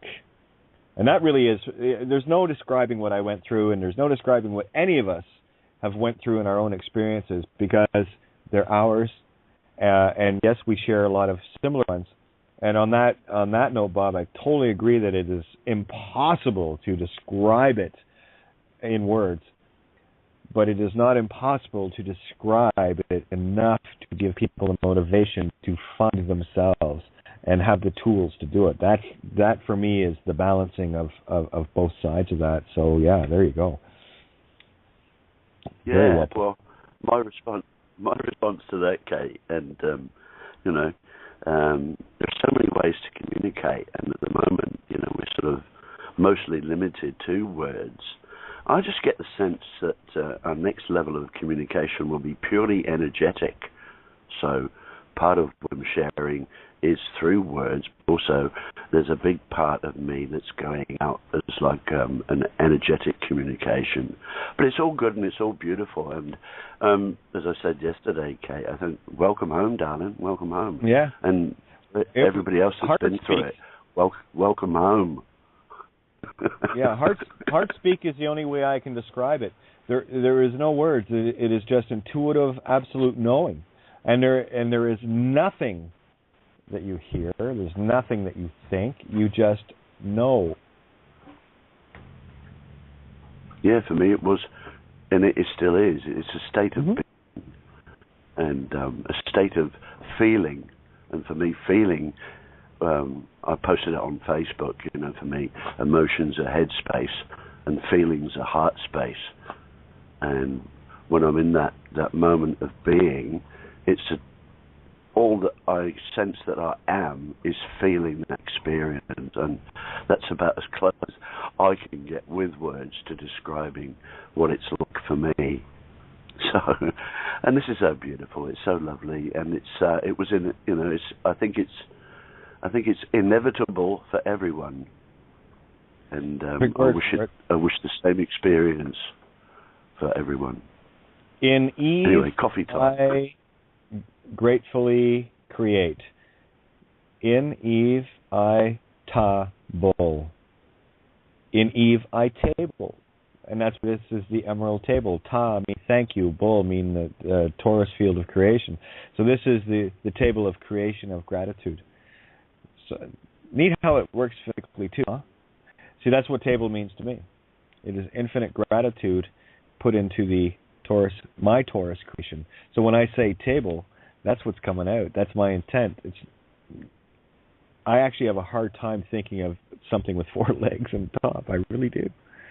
It's now so etheric. It's reached concept. So I don't tie it to physical. And really, I'm literally undoing everything that I was taught to correlate something with something. So that words aren't just triggers any longer to somebody else's definition. I'll use the common speak, but I'll tell you, I can only hear with heart speak. So going anakashic. Yeah, pretty much. Well, to be brutally honest, Kate, because you can't be anything but Bob. I know you. I know. A lot of the time I come to the table and people are using all these words and I've got no idea what they mean. But the energy's right. So I stay, Yeah, and we'll do our best. We'll do our best fumbling through using words until we don't need to any longer. And that's really the only reason I'm using these words any longer, because I just as soon sit down with someone and just be there with them and just be in that energy. Where no words are really required, you just be. And I'm not talking from that New Cager concept, well, just be and everything else. No. There's a bit of work to get there. And you got to have the intent. And I'm going right back to the brutally honest. You've heard a lot of brutally honest things, whether they were right or wrong is relevant to me, but I guarantee you I'm going to throw it out there and I'm going to be brutally honest about it, and not caring whether I'm right or wrong, just to get it out so that energy's gone and to figure out where the truth is in it. Because you'll always find it right in the middle of the two. Something that is perfectly right is also perfectly wrong at the same time.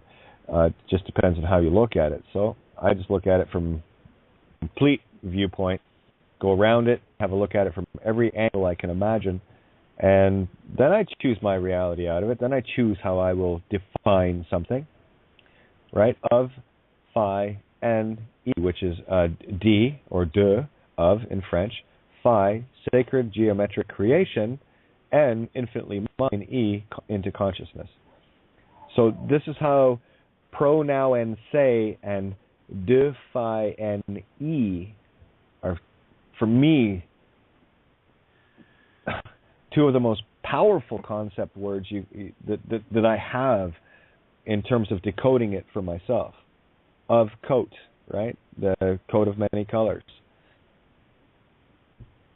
I gotta tell you, how many literal words left for me? I'll just close with this response there, Kate.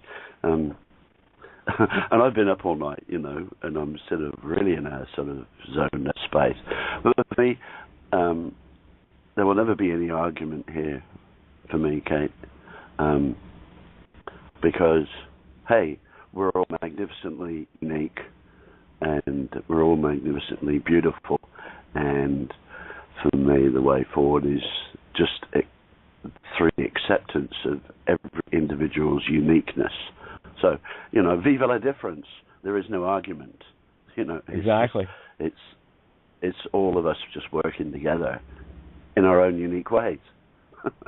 Yeah, the only ones you will find debating or of baiting are those still living in the Piscean fish age, looking to reel somebody else into their ego imprint, Piscean fish mind.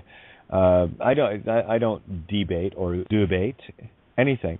I merely observe it objectively, have a look at it. What does it mean to me? Does it feel right? Does it think right? Is it something I would or wouldn't do? I make my choice. Next.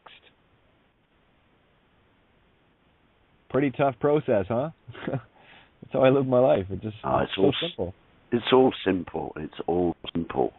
You know, I totally agree with that. You know, every day that every realization I've ever made has just been thrown across a really simple truth.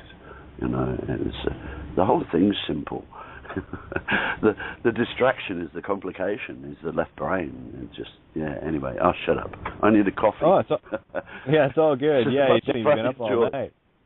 Yeah, and to go back to Jules' choice of what she would or wouldn't do. I can't even begin to describe how powerful that is and how powerful you are. Just a little post from Stephen on my Facebook. You are more powerful than you know, and they fear the day you discover it. Because fear is the illusion, and it is absolutely powerless in the face of all creation, which is what you are and part of. No more Luciferian arrogance. I'm good with accepting all things. I accept my Fa-Ti, my heart of the law of truth. For those that don't know, T, capital T, is the highest note in the scale of love, which is law Ve, which is law of truth, Ve from verily. Or you can be crucified with the lowercase, cross, lowercase t, which is you have the upper Ka-Se, spirit of creation, or the lower Ka-Se, spirit of creation. It all plays out perfectly. The magic is right there. Might give you an idea now why courts are all about. Well, I don't know about you. I don't want to court anything of Luciferian for starters. And second, Ka-Se Phi L, because there's your left brain intent, right? Ka-Se, spirit of creation, Phi, physical creation, L with intent. Whose intent? Yours or theirs? And so is somebody else's construct. And the whole illusion is keeping people thinking that fighting is a good thing and that somehow somebody else can decide their reality. And I go back to the situation of, family members putting you into a mental hospital because they want the inheritance and they're all pissed at you because you're not going to give it to them. I would just simply say this, who's at cause and who's at effect here in what situation? The answer is quite simple.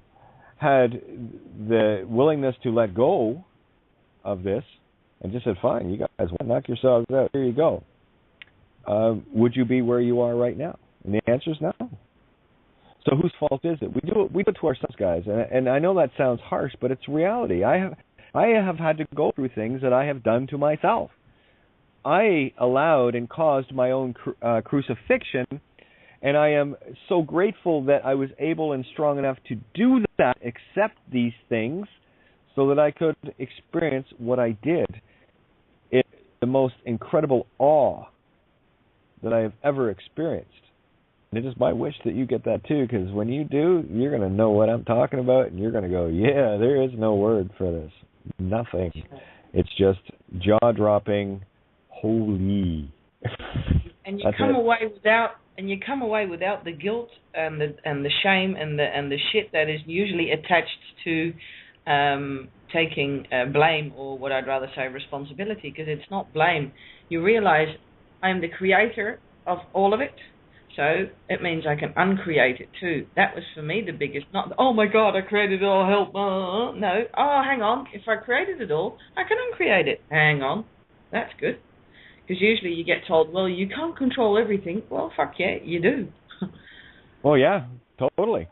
And just another little note to check. All the time, but yeah. Yeah, just a little note too. Was Max had put up a post regarding Salvia Divinorum. from. Yeah, you can actually get this in the store. Typically, some convenience stores have it. That's where I've got it in the past, or a head shop or whatever. It's sold as inset, and although very, very, very useful, will teach you a lot.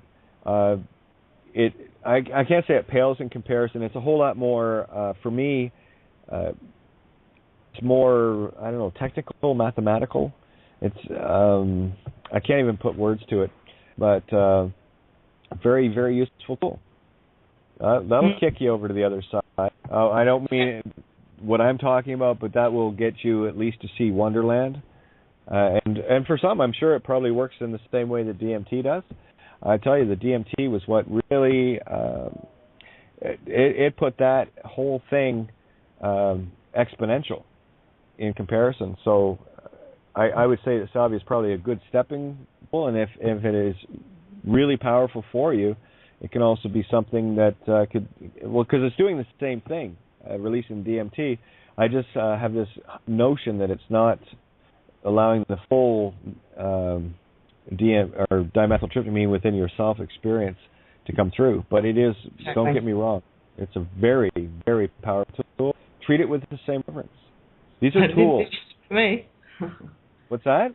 Didn't do shit for me, but that depends on your level of awareness. If you're already pretty aware, it's not going to do anything. It's not going to enhance. But if you haven't reached that level, it will. So yeah, for some it's a stepping stone. For some it will be a step back. For me, after ayahuasca, nearly every DMT trip is a step back. So for me, it's mushrooms and ayahuasca and on. But I've done enough of these journeys, to not need to do it anymore. But each individual has their own journey through this, and so salvia can work. For me, it doesn't do nothing. I just get a dirty ashtray mouth from it, and that's it. Well, yeah. But, yeah. And there's the saying, to each their own. Exactly. And so I don't make less of or more of anything in terms of natural things, and salvia is a naturally derived substance. State of the naturals. I love psilocybin mushrooms. Haven't had those in a while, and I will tell you that when I do get some, there will be that, and as soon as they kick in, there will be DMT on top of it, just to make damn sure.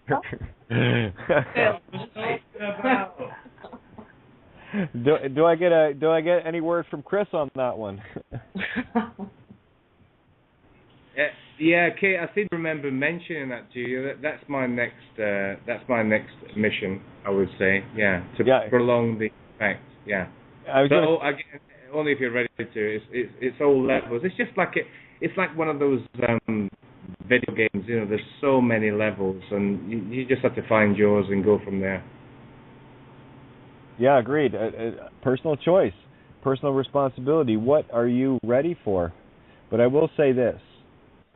Anyone that want to partake in DMT, I strongly urge you, absolutely.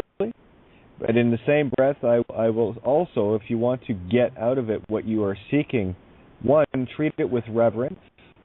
These are gifts and tools to be treated as such. They are not to be taken lightly. And go into it with a specific purpose, a commitment to yourself. Otherwise, you'll probably end up having an entertaining time. The cartoon characters will show up. Chris, what are some of the ones that you've? I've seen some pretty crazy, awesome ones. And I think this is why this intuitive is coming through right now. You can be entertaining crazy, yeah. Yeah, well, the most bizarre one to date for me is Fiona. My dog came into my DMT experience, and I saw the pain she was trapped up in, and that was a metaphor for mine. So that is the most bizarre thing. Compared to yours, I mean, this is a diversity of it. It is so diverse that there is common ground along the way, but the great joy is that you don't know what's going to come. Every time you go into it, you don't know what's coming. You ask for it, but you don't know what's coming. Yeah, again, you go in with a specific purpose. You are in control while surrendering fully. So there's your singularity. Yeah. Make your wish and let go. Yep. Click your heels 3 times and go home. Exactly. Now, just a reminder to everybody, we got what do we got? Just under 7 minutes left. If you want to get in, we got room for a few callers. 661-467-2401, and of course BTR listener 027. That was it. Blog Talk. There's a Skype button there if you want to follow that path to get to the board. Once on the board, all you have to do is hit 1 on your dial pad to let me know you want in. And, of course, Skype, open the dial pad there, hit 1. It works the same way as a regular telephone.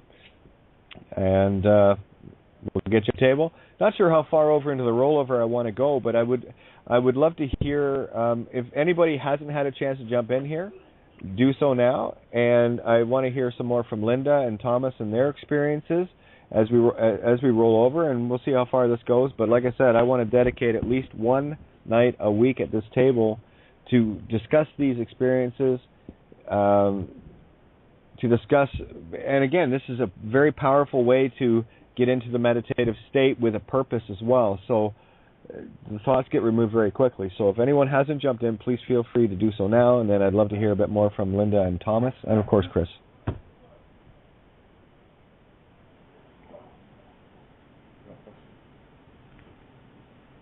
That's me shutting up, by the way. Hey, Bindi. Yes. Bindi, darling. You just said,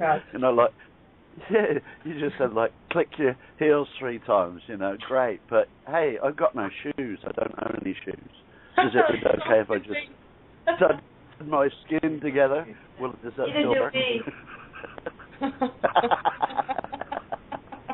You can tell Bob's been up all night. Oh, yeah. Yeah. Caffeine hitting yet? Awesome.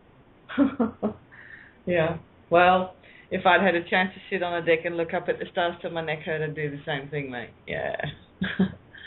Awesome. That's a trip in itself. Yeah.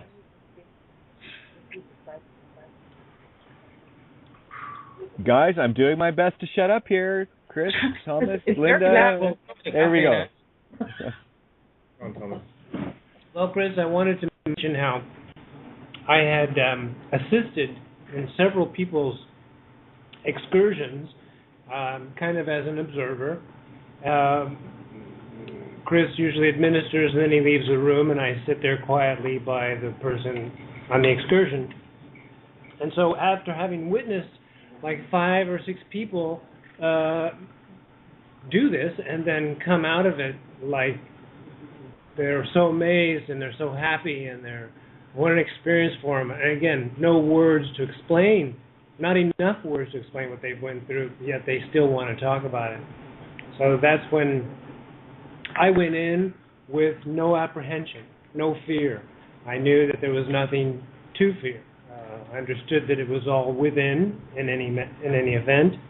And so when I went in, I just waited to see what happened. And I understood that they came. I don't know who they were. But I realized it was a they that came, and they came to me in the form of, the only way I can describe it is electric lights, or energy.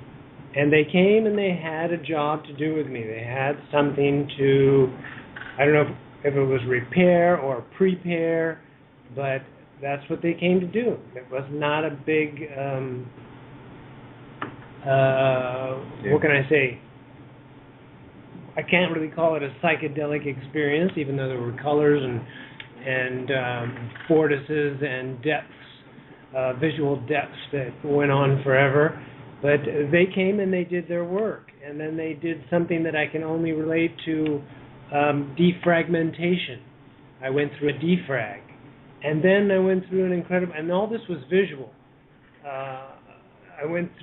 They gave me a download, a huge download that all I can describe as a cascade. There it goes again, breaking. Sorry. A cascade of the download, and they explained to me that I would not be able to access this download yet. So I'm interested to see what's next. That's the game. And only when you're ready to accept what's next will what's next show up. And I'm in, baby. Let's play. Let's get her dancing. One interesting thing that a friend of mine pointed out, we both suffer from chronic pain, and she went, I don't have any pain. And I went, holy shit, I don't have any pain either. And I've had that experience every time when I come out, I have no body pain. And friends of ours had indulged one time, and we went to dinner afterwards, and they both went, we don't need our glasses to read the menu. So I don't know what that means, but... Oh, no, again, this is a full-on, full-meal deal, get the job done. And you see, the only time we have out-of-balance things within the body is when we have dis-eases. We got 90 seconds to roll over. Get used to this, guys. It's annoying, but anyway, it's all good. When you have dis-eases, when you sort that out, these are spiritual energetics. The physical is the effect of a spiritual issue. Oh, wait a minute, Kate. Does that mean that spirit is cause and physical is effect? Yeah, I've been ramming that point home for a while. So start looking outside the box, boys and girls. Yeah. Well, you access the healing chamber once you're in the pond. I call it the pond, lovingly. And I don't know if you guys have experienced this, but when you're in or under or whatever you want to call it, you can notice when other people pop into. It's what I when I wrote to Kate from there's a newbie in the pond, and that's you, because the connectedness to everything is that full on in your face all the time that as soon as someone enters Thailand, you can feel it because it's you entering, another part of you entering. So every time somebody tries it, I'm aware. I'm not aware of the individual or the name or the package of the meat stick name, but yes, that there is a new part of me re-entering is very clear, and the more people that do it, the happier the pond is. And how you enter is not the clue. Some do it through ayahuasca, some whatever DMT, a medium, because it's all a carriage. The difference in the way to use it, with ayahuasca you get the entity of the plant, with DMT you get the entity of the mineral world, etc., etc. But that all falls away too, because they're just labels again. But yeah, it's fun to experience the difference as well as the similarity. It's the paradox again, yeah. And they cancel each other out, these paradoxes, once you're connected to yourself, to source. Yeah, and the paradox or the singularity, really, it is so simple to look at. Yeah. Think of something you think of as good. Now, challenge yourself to find out why that could be evil from another perspective. And as soon as you can do that, then you're going to start seeing what is a singularity, that they're both one and the same thing, just like hot and cold are measured on a thermometer. Yep. Hot and cold are deemed temperature. So tell me what temperature is. Define temperature for me without using hot or cold. Yeah. I remember coming out of one particular strong mushroom trip and being in awe of this. Look, guys, I just realized that dark is just light behaving differently and vice versa. It's the same shit. and every time it's getting dark, I said, no, guys, it's just light behaving differently. Yep. Or when it got light, I said, no, it's just dark behaving differently. I just get everybody on the wrong foot until they realize what I was saying. It's the same thing. If you take a piece of rope and you join the ends, you get a circle, right? Well, that's light and dark. So it's not different. It's just variance in behavior in the physical realm. But well, here, I can give a physical proof of that. It's very easy. Have you ever had water so cold it felt like it burned, and water so hot it felt like it was cold? Exactly. Yes. Welcome to singularity. Yeah. Perfect. That's it. Yeah.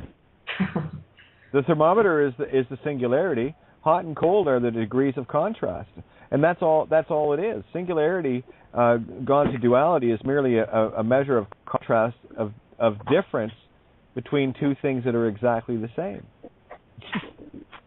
Yeah. It's exactly the same, but completely different. And that is a true statement. It's friggin' awesome. And I made that up as a joke a long time ago because in a dualistic mentality, it's funny. In a singularity, it's true. It's friggin' hilarious. Yeah.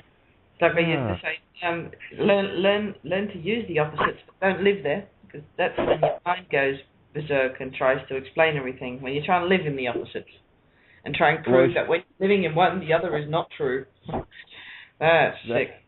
Yeah, that's the difference between being subjective and objective.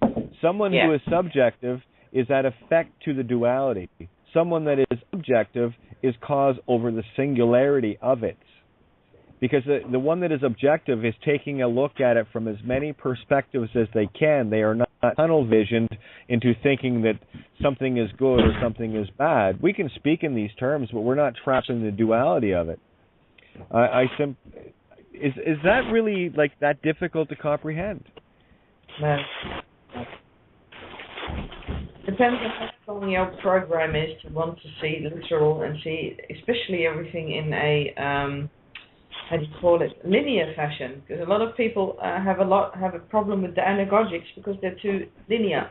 They want one foot behind the other. Well, I'm saying, well, try hop, skip, jump. They don't have a clue what I'm on about because they can't follow me. Because they can't literally follow one step after the other. But when they're in hop, skip, jump mode, they know exactly what I'm on about. And there's not a lot of people have that awareness when they're sober. No. So that's another reason why one of the substances is called pineal opener.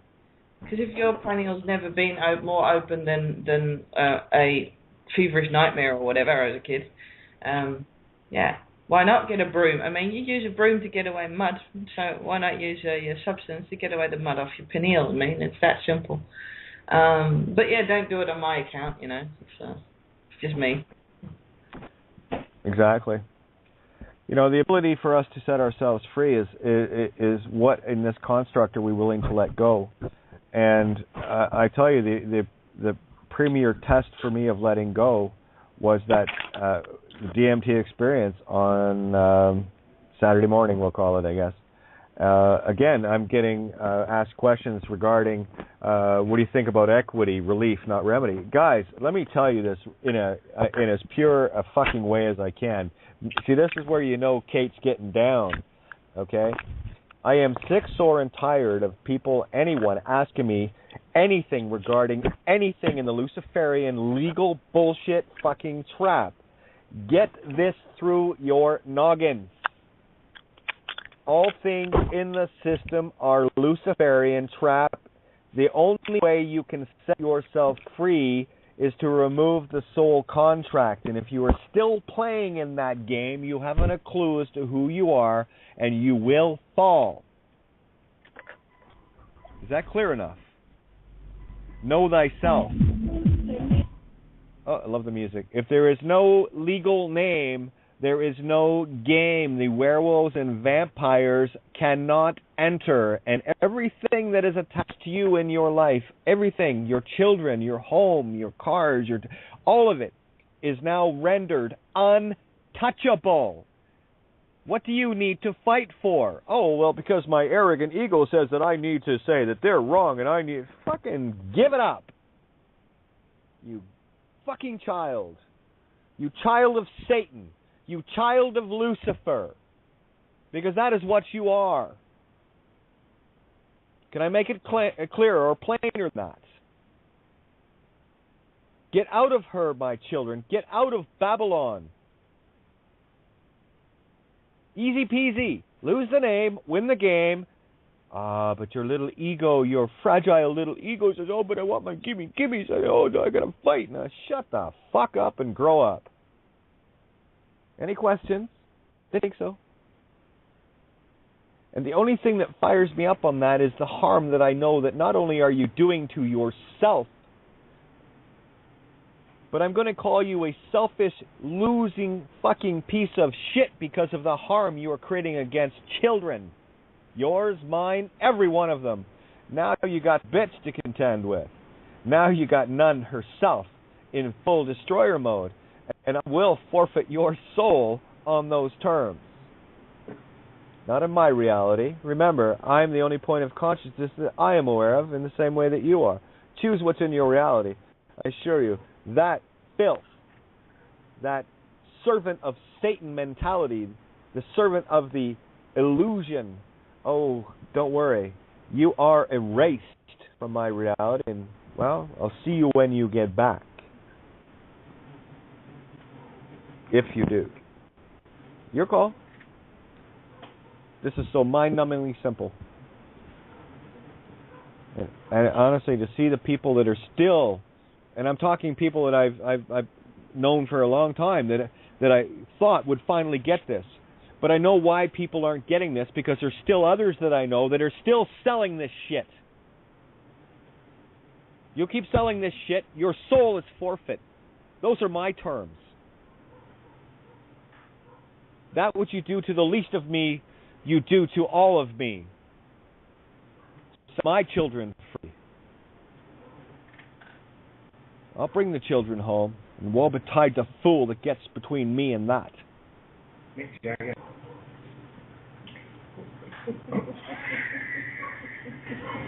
Any questions? Is that pretty clear? I think it's crystal clear, but Kate, that's just me, right? Kate, what about my degrees? What about all the letters after my name? No problem, Lucifer. Have at her. That's all it is, guys. Because if you need something outside of yourself to identify with, then you have no idea who you are. Because here's the magic of you: you can be any and all things that you choose or wish to be. Why would you wish to be someone else's construct? Someone else's, oh, look, I've this and I've got that. And what a beautiful way to put it, Chris. Thank you. The sarcasm, I felt so beautiful in my heart.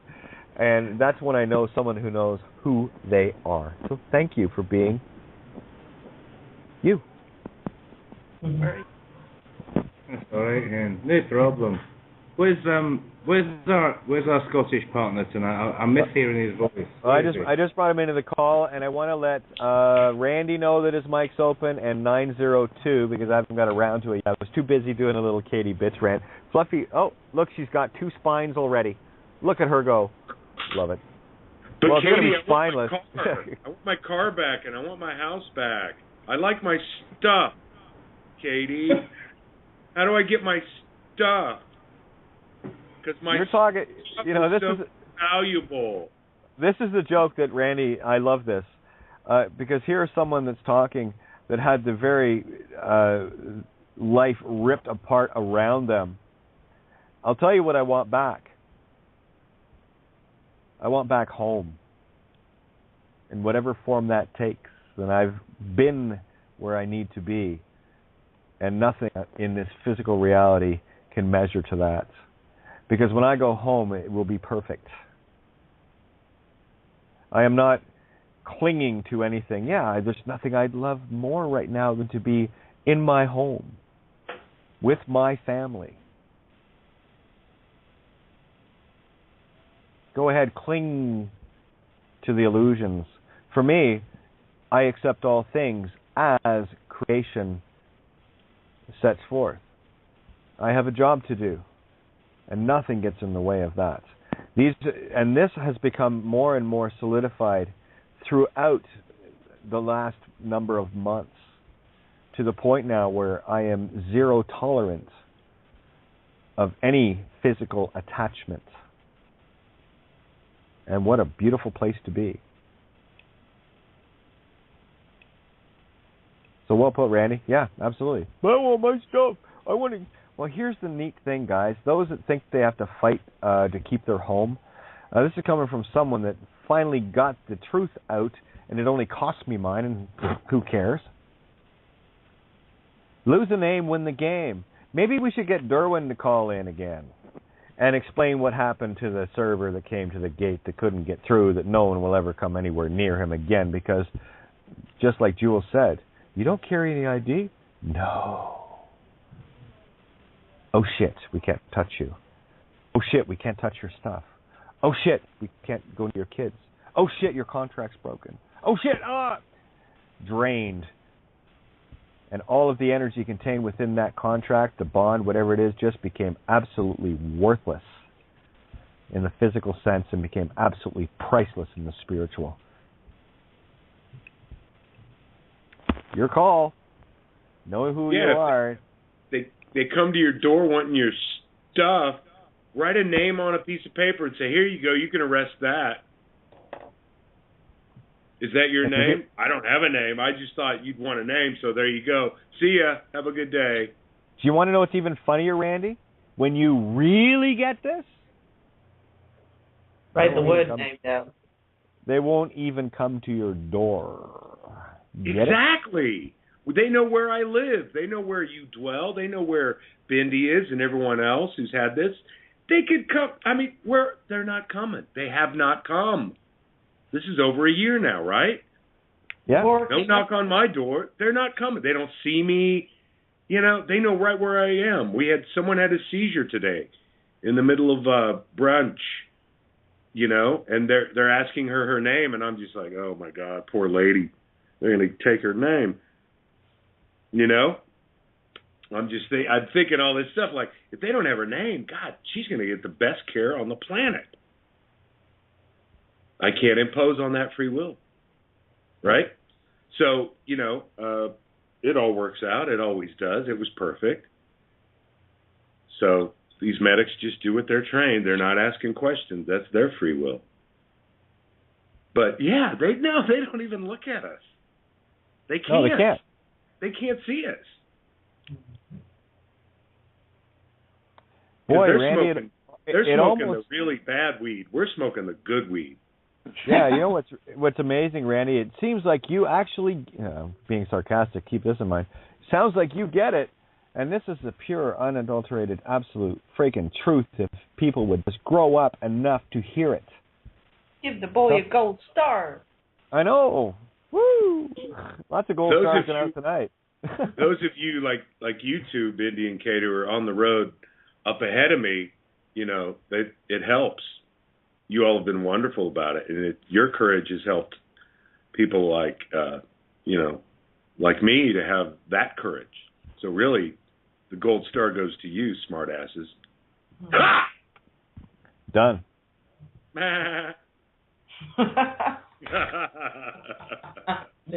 Tom and Kay, what's happening, everybody at the table? How's things?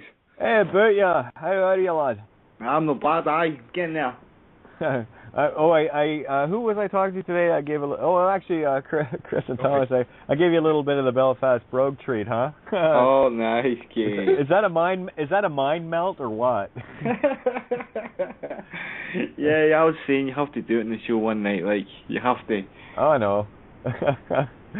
Oh, it's fun though. I got to tell you, it's hey, Chris, Thomas, quite a night and day difference, isn't it? Oh yeah. Yeah, Linda's fascinated by this Scottish accent. She's going, "What the fuck is he saying?"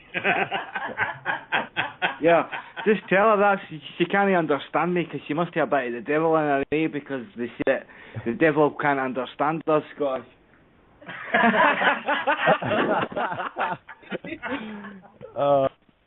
Change the name, change the accent, right? What's that, Bindi? Chop the name, just change your accent. No, I need to keep my accent. That accent's me. No, that's what I mean. Keep the Scottish. I love it. I love the Scottish brogue. Keep going, man. You get me smiling every time. I mean, yeah, I was just listening earlier. Like, some of this Kabbalah stuff is basically breaking down this, what you could call Luciferian stuff, and showing you the real hidden esoteric information. Because gods are the Ein Sof. They want you to know this, and it's been kept from us. Do you know what I mean? This is the information, the hidden esoteric knowledge, with the higher, these people who, whatever you want to call them, who rule in the world. This is what they've been using. This is the knowledge of God. They've been keeping this for themselves. This is the thing which pissing me off. Yeah, well, not anymore. But they've added their own layer of la-di-da make-believe, you know, because it doesn't really matter which side of the religio cosus you're on, if you call it Kabbalah or whatever. It's all the shit they add to it that they make you in the big. That's why you have to break it down yourself. Bindi, because it says, you know, knowledge through understanding, because Binna, Mother, El, whatever you want to call her, she wants you to understand this, because through understanding, she says, you will get to the Father, which will be Chokma. And through getting to Chokma, you will get to God, the highest, the Ein Sof. You could look at it this way, right? Our waters are dirty. This is what they say, our waters are a bit dirty, so are corrupted from down here, are corrupted with everything that's gone about. So they're saying you need to clean your waters. This is called self-correction. So you just need to know the wicked side. You need to know wicked to know that you're not wicked, basically. Oh, I get it. It's a tool. Spelling it. That's dispelling it. That's the whole dispelling of Kabbalah. Is to know the wicked, to know that that's not what you are. Exactly. Paul. What's that, Chris? I love listening to you, and I love watching my Canadian American friends here. Well, I love watching their faces when you talk. It's just the best. Yeah, it's a puzzlement, mate. It's a puzzlement, isn't it? Yeah, but like you said, you know, if you have to open your ears a bit more, it makes you listen. Makes you listen. If you quite can't understand me, you'll be listening that a little bit more. Do you know what I mean? Exactly. Yeah, but Paul, Linda just understood what you said, so she understands what you're saying. It was a little bit of a shock at first, wasn't it? It was like me turning up here. They were going, I don't understand what you're saying. Yeah, I think a lot of people think they speak like what's his name? That Australian actor who did Braveheart. Oh, Mel Gibson. The worst Scottish accent. Oh, I know, it was terrible. It was terrible. Yeah. I mean, it was decent enough to fake it, but it was certainly, yeah. I tell you, you know who, Brad Pitt, of all the people I've ever heard, that is not Irish born, Belfast living, is the only actor I have ever heard with a absolutely convincing Belfast. He got the dialect, he got the inflections, and again, that's the Belfast brogue is about the inflections. It's how you rise up and go down on the words. You know, it's like a little roller coaster.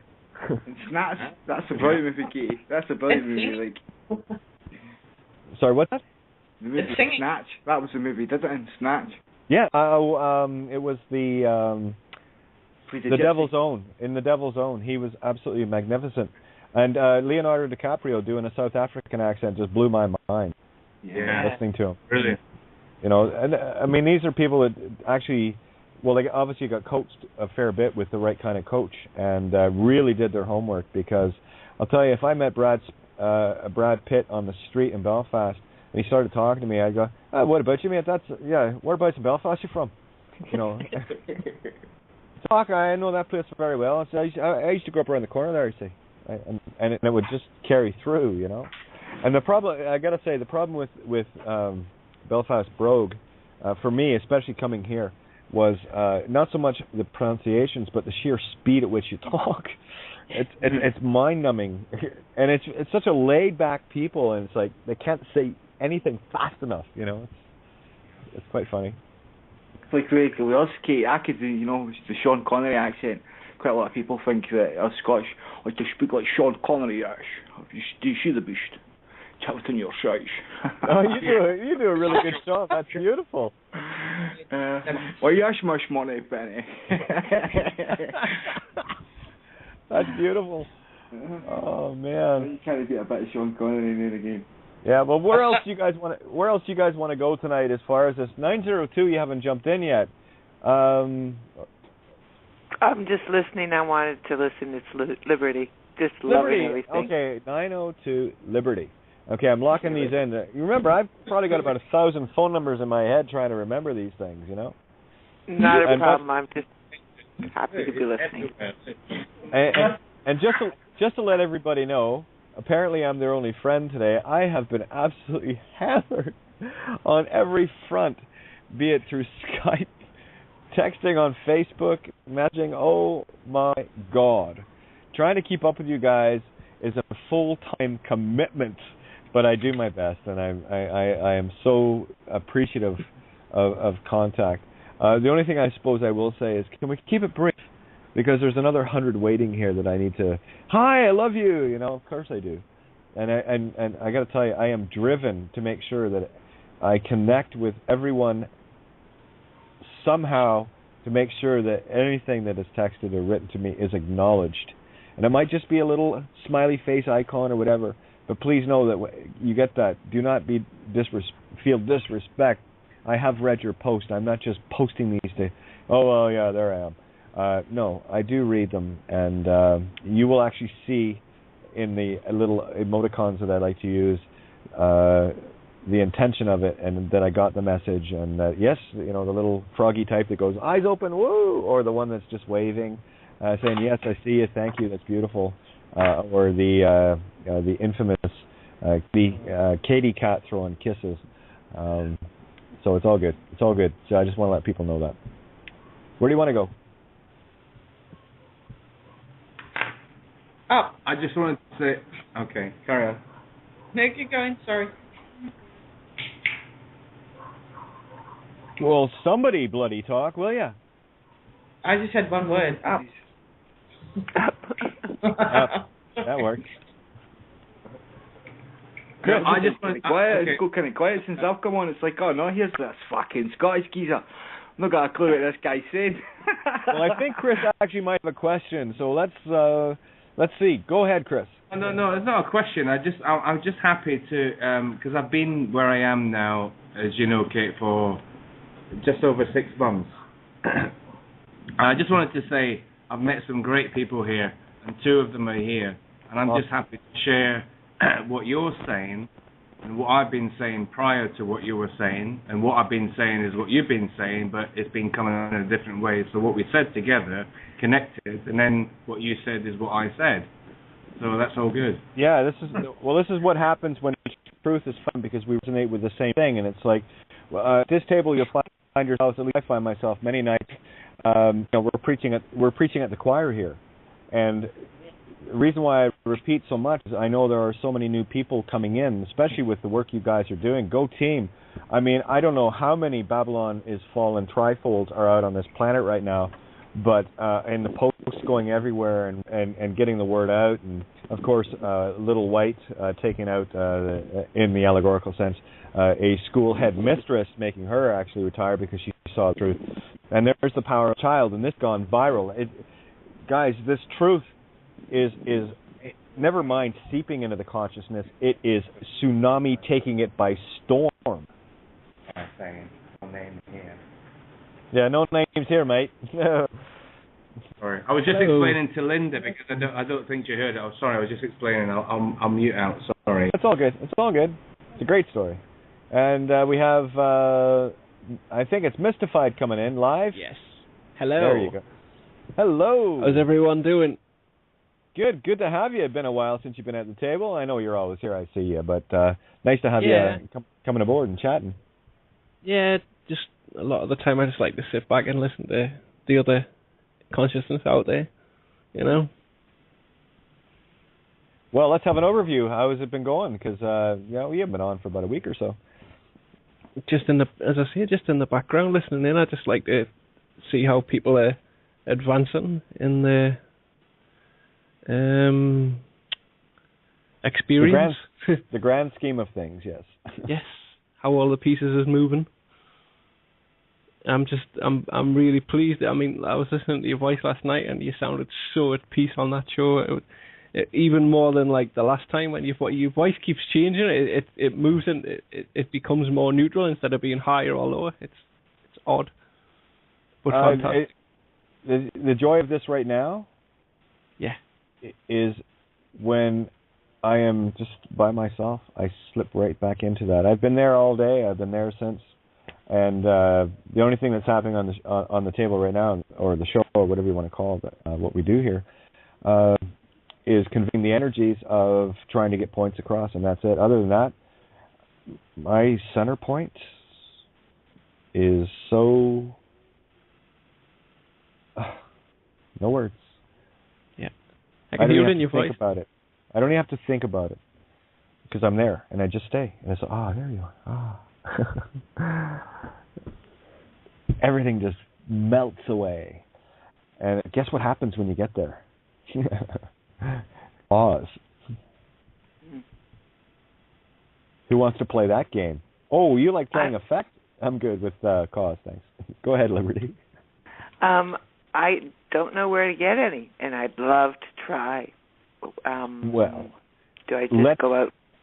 Let's get the word out. Just put it out into the consciousness. Let's trust in creation, shall we? Liberty, inviting the universe. Yes. I'm going to grant your wish. Liberty needs to experience DMT, and it's now on its way. Accept the wish, please. I accept. Okay, now leave it alone. It's a seed planted. Don't try to garden it. Don't water it. Don't look at it. Ignore it. Walk away and let it grow. Nature will take its course. Accept all things. Thank you. Just like that. Isn't that cool? Yep. Well, yes, absolutely. And I thought that's all I would really need to do. But having you and doing it online with the universe helps everybody else receive it as well. Thank you so very much. And thank you. Now, I was going to say, just let people know that I am going to be taking a little walk again tonight, just when I get nice and quiet and zoned, and I will have my intentions and whatever. And more or less, this is just to test the waters of can I share this on air again or not. It just depends, because like I said, the pipe or the family, everything is just so peaceful. And when are you coming to hang out with us? Just that kind of.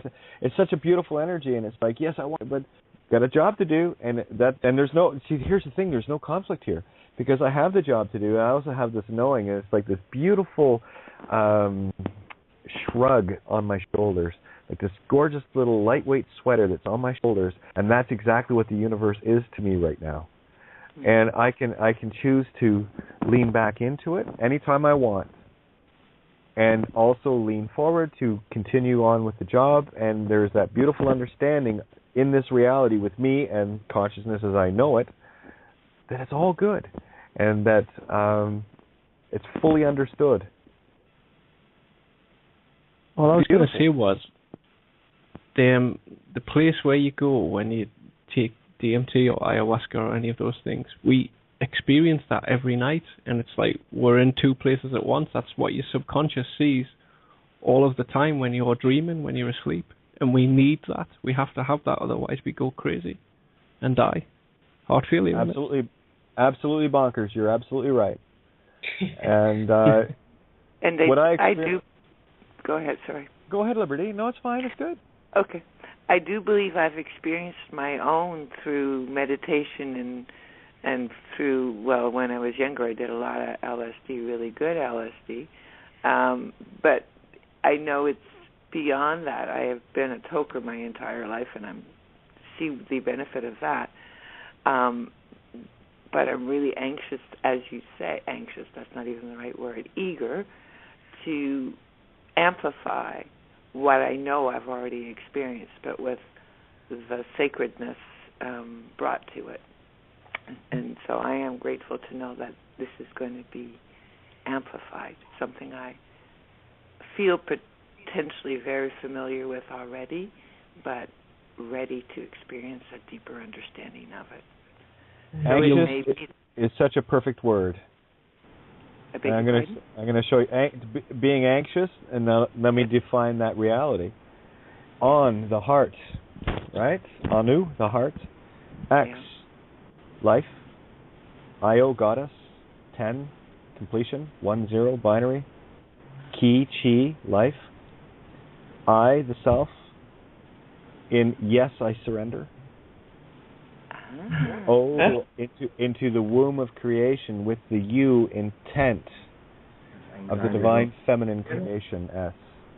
And my programming maybe changed that. Wow. Okay. So yes, please be anxious. Be very, very anxious. Oh, there's so much learning or unlearning or relearning. It's just about looking at the polarized word and making it a singularity, hon. And this is what I mean about redefining a word into how you want it to be.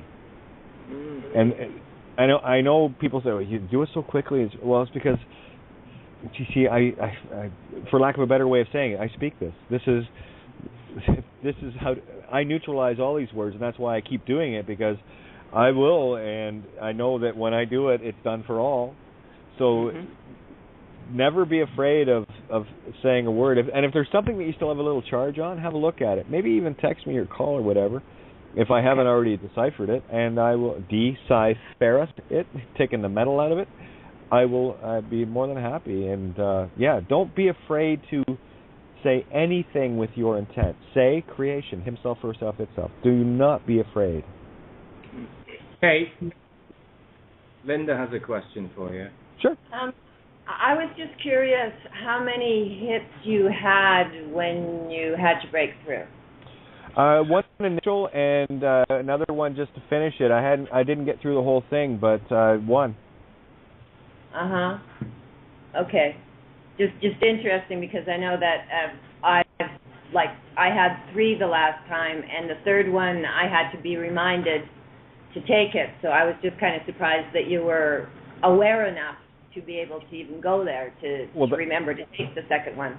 Well, that's the joy of this, because with the angelics that were working on me at the time, I could feel just a little bit of you need a bit more for me to be able to. Got it, okay, and I kept my eyes closed, and I knew where the pipe was, I knew where the lighter was. It was pitch black, and the only time I opened my eyes, and I said, I'll be right back, hold where you are, and I had the agreement, the acknowledgement, yep, just get it done, and I just wiped out the last of it, lay back, and they didn't move. They were right there waiting, eyes open, closed. They were there.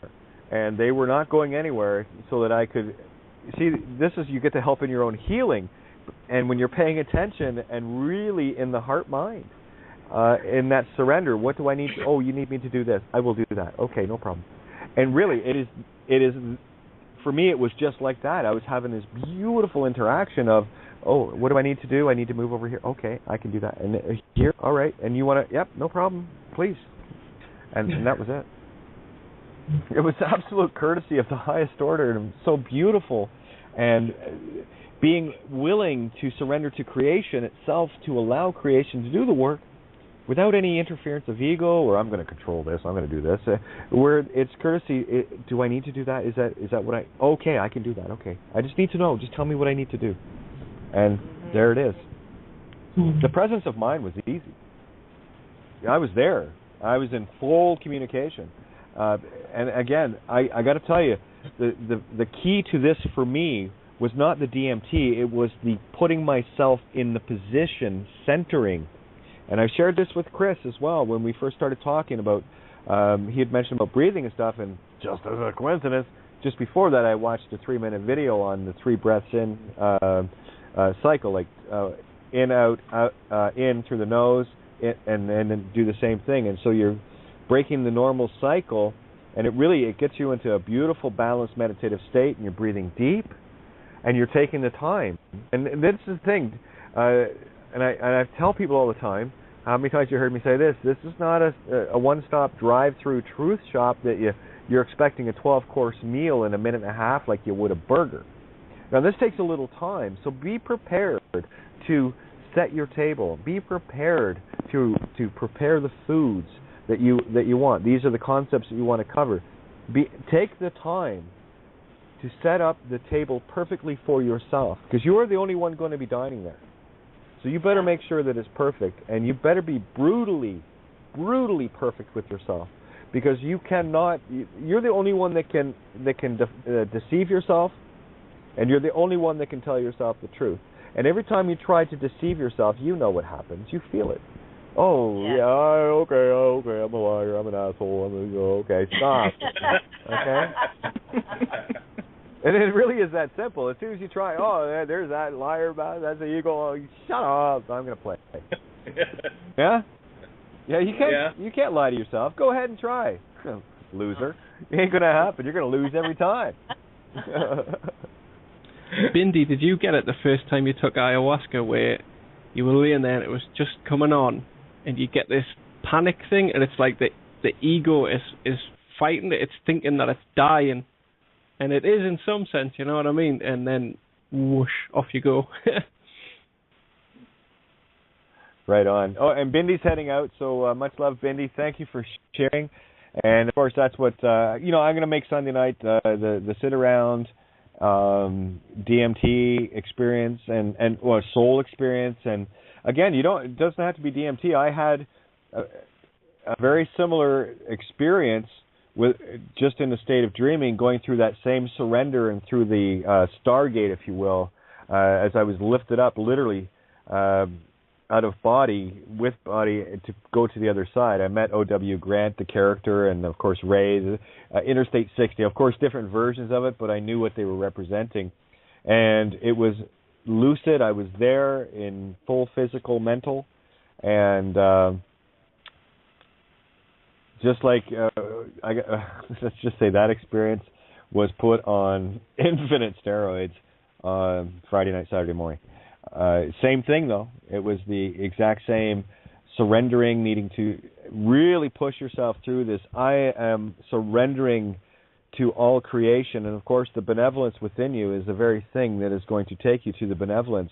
If you have a malintent or malevolent intent, well, be assured you'll have demons galore coming at you going, woo, let's party with this bitch. So, again, it's the choice within self to be absolute benevolent, and that's where I live.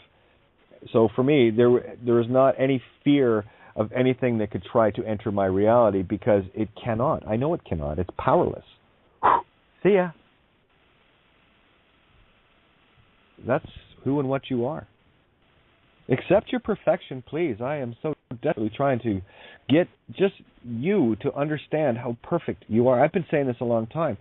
And I got to tell you, after that experience, not only was I right, but to the level I was trying to explain it, I was so desperately wrong and minimal of it. You are beyond this perfection. All you got to do is accept it. And the only one you're going to be afraid of is you. And you're perfect, so what the hell have you got to be afraid of? And these are the tools to take you up the stairway to heaven. And I assure you, at least for me, I've had a few experiences before this, but the real breakthrough, the real breaking point for me was taking the time to set my table properly, to make my intent, my wish known clearly, with not outside of me, but within me, that I came from pure heart source to say, yes, this is my true intent. It is my wish to be this, to have this healing, that I may exponentiate my own benevolence to help and serve others. In whatever way or shape or form that takes was irrelevant to me. This is the surrender to all creation. And my intuitive is telling me right now that is the only thing that got me home.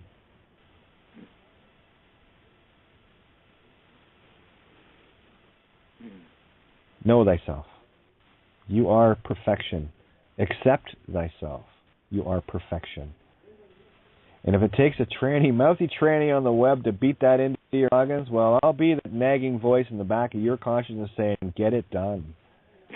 Just get it done. You got the ride of the universe there waiting, and I know we're going to. I know where home is, and I know what's waiting for us. And I will persevere as long as the servant of servants, as I promised. This is my choice. My free choice is to serve, and I will do what it needs to be done for as long as it needs to be done, willfully and with absolute intent, because that is my wish, that all come home. Hallelujah. Game over. I'm good. Nothing will shake me from this. I stand opposed, baby.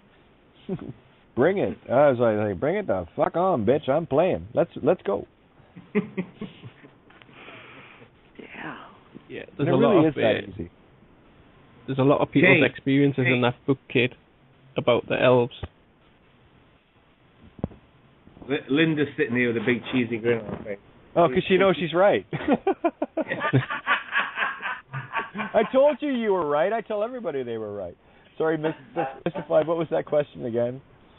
I was just saying the book I sent you, that Rick Strassman one. There's a lot of people's experiences that what they were doing was they were injecting DMT. That was his psychedelic research, and a lot of people are talking about the elves that you're referring to, the machine elves. You see, now why you say injecting, I can totally get that, but for me, that is the wrong zodiac to be putting it into.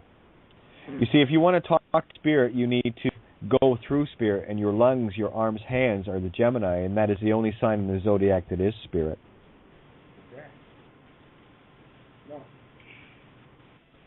So I could see where else would show up for sure, but my initial intuitive on that was, great, you'll get to experience these beautiful things, but I would highly doubt getting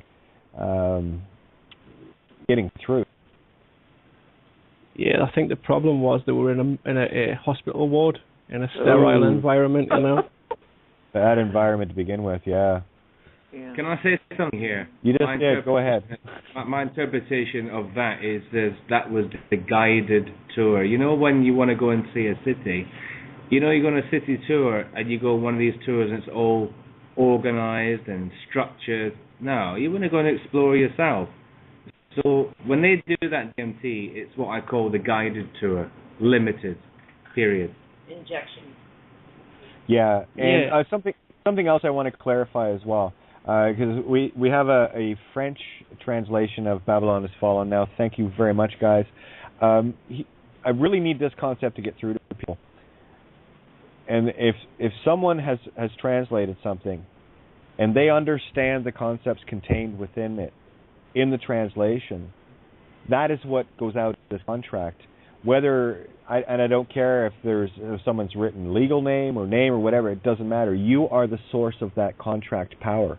And this is a hard thing to get through people. They're still thinking it's a piece of paper that someone else is going to misinterpret. No, if you get it, it's sent out as contract. I don't care. You could, like I said the other night, you could put all of that whole intent into a squiggle on a blank piece of paper and give that out. You're giving out the same intent. It is not the words on the paper. It is not the squiggles on the paper. It is the pure intent of your contract. In the actions of physical, it is now known in the physical, but the truth of the matter is that causal contract has already been done in the spiritual just because you understand it. Not because somebody else does. Remember this. This is how powerful you are. Still thinking subjectively. Be objective. You are of creation, all of creation, little spark of the all spark. And I'm here to confirm that because, wow, was I shown that. And it just gets better from here, guys. So don't worry about the devil in the details, please. If someone has added something to Babylon Has Fallen translation, be it lose the name, win the game, or lose the legal name, win the game, just because you're asking that question tells me that you know the concept. So the contract is already done. It is done. This is now. Now. There is no future, no past. There is only now. Your intent is going out when? Oh, right, Kate, right now. Try to be in the now. It's really cool. I like it here. It's awesome. You want to prove time irrelevant? Get a clock that is see-through and hang it up in the center of a room where you can see both sides. Look at both sides at the same time and tell me what's happening. Look. It's not going forwards and it's not going backwards. It's noon somewhere on Earth right now. Oh, and it's noon right now. Did I mention that right now somewhere on Earth it's now? Oh, wait a minute. Here it comes. Oh, there's another point on Earth that it is now exactly noon. All day, every day, it is noon somewhere on the planet. So tell me, what time is it? Now. Now. Thank you. Talk about a blindingly simple concept to get, though, eh? Man, my head's sore from banging it against the wall for so many years. It really is. But I tell you, the DMT certainly cleared out a lot. Well, I can tell you, the elves, and I can't even call them that, but I know what you're saying, Mystified. I'm just going to call them the work crews. They have their own beautiful energy, and it was all working in unison. It's like I was literally on a spiritual assembly line. Okay, got that, right? What's that? Cherubim, seraphim, Ophanim. That's you could call their technical names, like, if you want to get meat sticky about it. Cherubim. And I have to mention to Maria here, hun, you are right. You are bang on the money, and it's the fact that you're bringing this to view for others that I can share this. So thank you for allowing me the honor of sharing the contrast, so that this is not an issue for anyone. I am trying to share this for all of you, that you are all this powerful, that anything that you create and accept this truth within yourself, and if you're putting it onto a piece of paper, I don't care if it's in English, French, German, that doesn't matter. As long as you are the one, you're the chosen one that gets the concept to share it, all other points are mute. The contract is pure, because the contract is you, not the paper, not the translation, nothing. So thank you for giving me that ability to show that again. I told you were right. I told you were perfect, and thank you for allowing me to prove it yet again. Just compare what you experienced, Kate, right? See you had no context and you weren't aware that was happening, right? And then compare that to like what people describe when they see they've been abducted by aliens. Again, if you're not ready for this, and if you're going into it with a less than clear spiritual intent, or you're just doing it to play or whatever, I assure you the cartoonists will show up in mass order. You will be entertained out the yin-yang. You will be shown all sorts of, woo, that's fun, oh, look over there, and you'll be on the Timothy Leary trips. You don't go, again, you're going into Wonderland. What is your purpose? To be dazzled? I get enough of the dazzling in the physical world without needing that. So it's about clarifying your own intent. So it all comes down to you. What's your wish? What is your intent? What is your purpose? Why are you doing this? Ask yourself that. And if you can't answer why, or if you can, well, I just want to have a good time, well, then that's what you're going to get. And you're going to see all sorts of things and not know what the hell they are, not know what the purpose they're there for, that they're there to help. And if you don't help, free will choice will not be trespassed on. But you'll get a good show. Oh, you'll come back talking about all sorts of wonderful and crazy things. I know I had a couple of those, even with the intent I do have.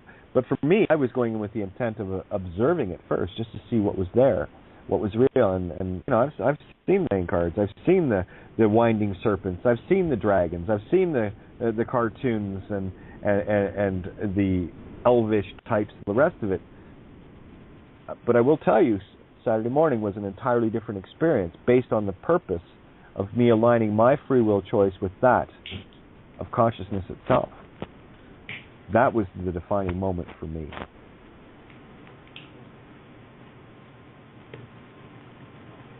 And I'm looking forward to going back. As needed. Again, this is not something I'm doing, oh, this is great. No. You see, because I have a mission here. And the only time I will now is when I have the clarity of mind. Well, of course I have that. This is kind of pointless mute. But for me, it's like I'm just going to wait for the call. And right, I got to tell you, since then, it's been nothing but, are you going to come back for a little bit? You know, just hang out? Yes, I will. And that's exactly what the intent is to share in that experience from being part of it instead of being separate from it. That's the difference for me. That I am now not only invited, I'm expected. And that's why, for me, the reverence must be there. Because you're dealing with consciousness itself.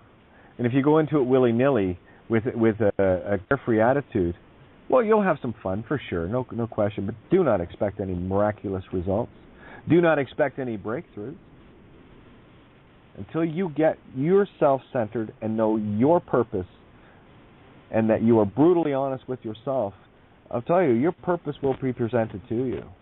If you're in doubt, just spend the time to ask, what is my purpose? And you all know you have one. We all came here with our special gift, the only one in the universe that has your gift. We all have our gifts. Let's play the symphony. So spend the time with yourself. Prep yourself. And care enough about yourself that you want this. Well, by all means, if you want to treat it willy-nilly, then you're going to get treated from the other side willy-nilly. Oh, you didn't come here to learn anything, so well, we'll just entertain you for a little bit. You're used to being entertained, so we'll do that. And that makes total intuitive sense to me. It doesn't think right. It's just that goes without thinking. You know, what's in your heart? Follow your heart. Have you wrote any new material, Kate? Essays or whatever? No, music. Song. Oh, no, that's coming, baby. I actually trimmed my nails the other day, so no, I'm getting serious about it. Again, for me, it's just about getting my fingers into play again, because when I play for any length of time right now, I have no calluses here, and this is unheard of in my life. I've had calluses since I was 16, and I haven't had them for the last couple of years. I'm going to get back into writing, and I'm going to be writing from a very satirical perspective, writing parody songs about the system and those involved in the system. I'm going to make you world famous, boys and girls.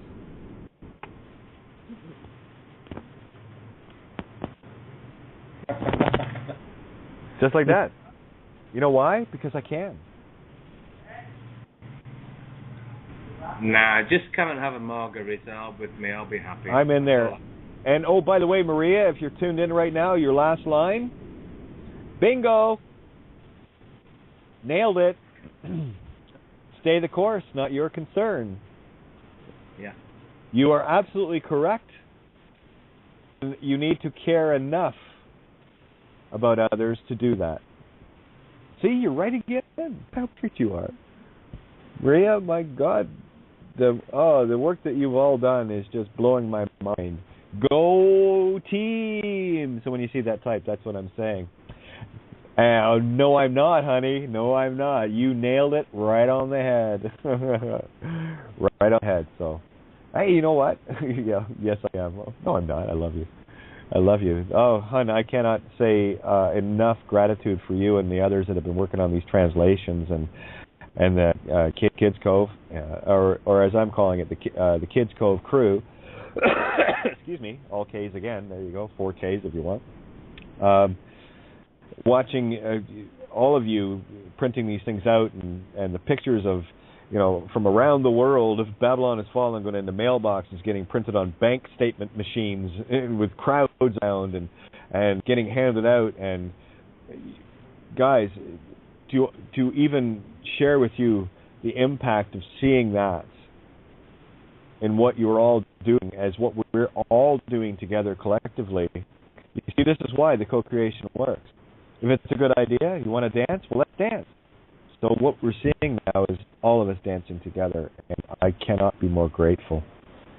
I bow in humility to you and thank you for being the co-creation that I get to be with you.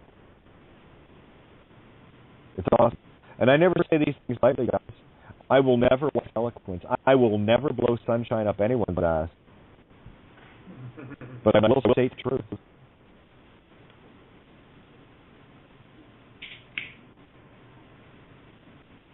Easy peasy. We got about 4 minutes left, guys. So anyone want to jump in for final thoughts, and we'll give us a wrap. So go ahead, guys.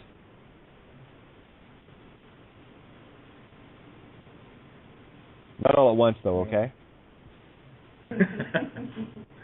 Love, just love, love, love, love. Thank you so much. Love, love, love to all.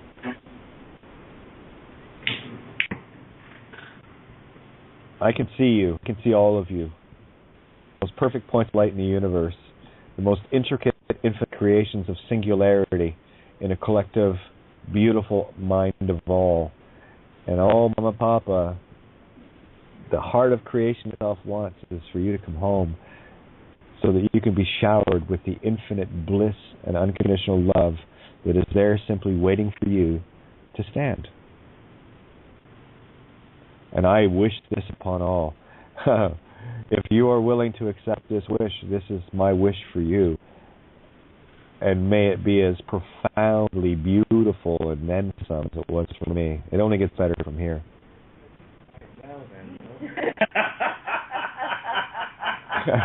I can tell there's probably a few people out there just, salivating and drooling for their DMT right now.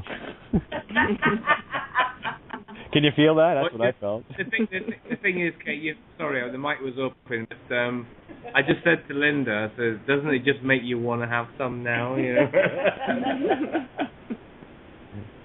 Just a taste. Come on, just a little taste. Okay, I'm going to load up. Okay.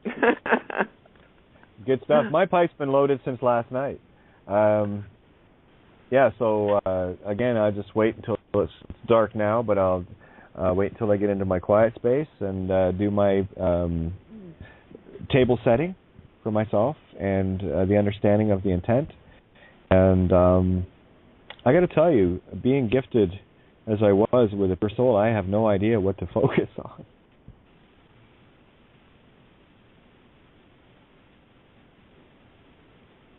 I'm telling you guys, the gratitude and the overwhelming unworthiness felt for this, again, no words. Have a look Go ahead, Mr. Fine. I was just going to say, have a look at some of the images that the Hubble telescope took of the spiral galaxies before you go. Okay. And see what kind of supernovas we got. So, we're about ready to roll out of here, guys, but I just want you to know this. From the infinite bottom, top, middle of my heart of hearts, I love you. Come home. Love you, Kate.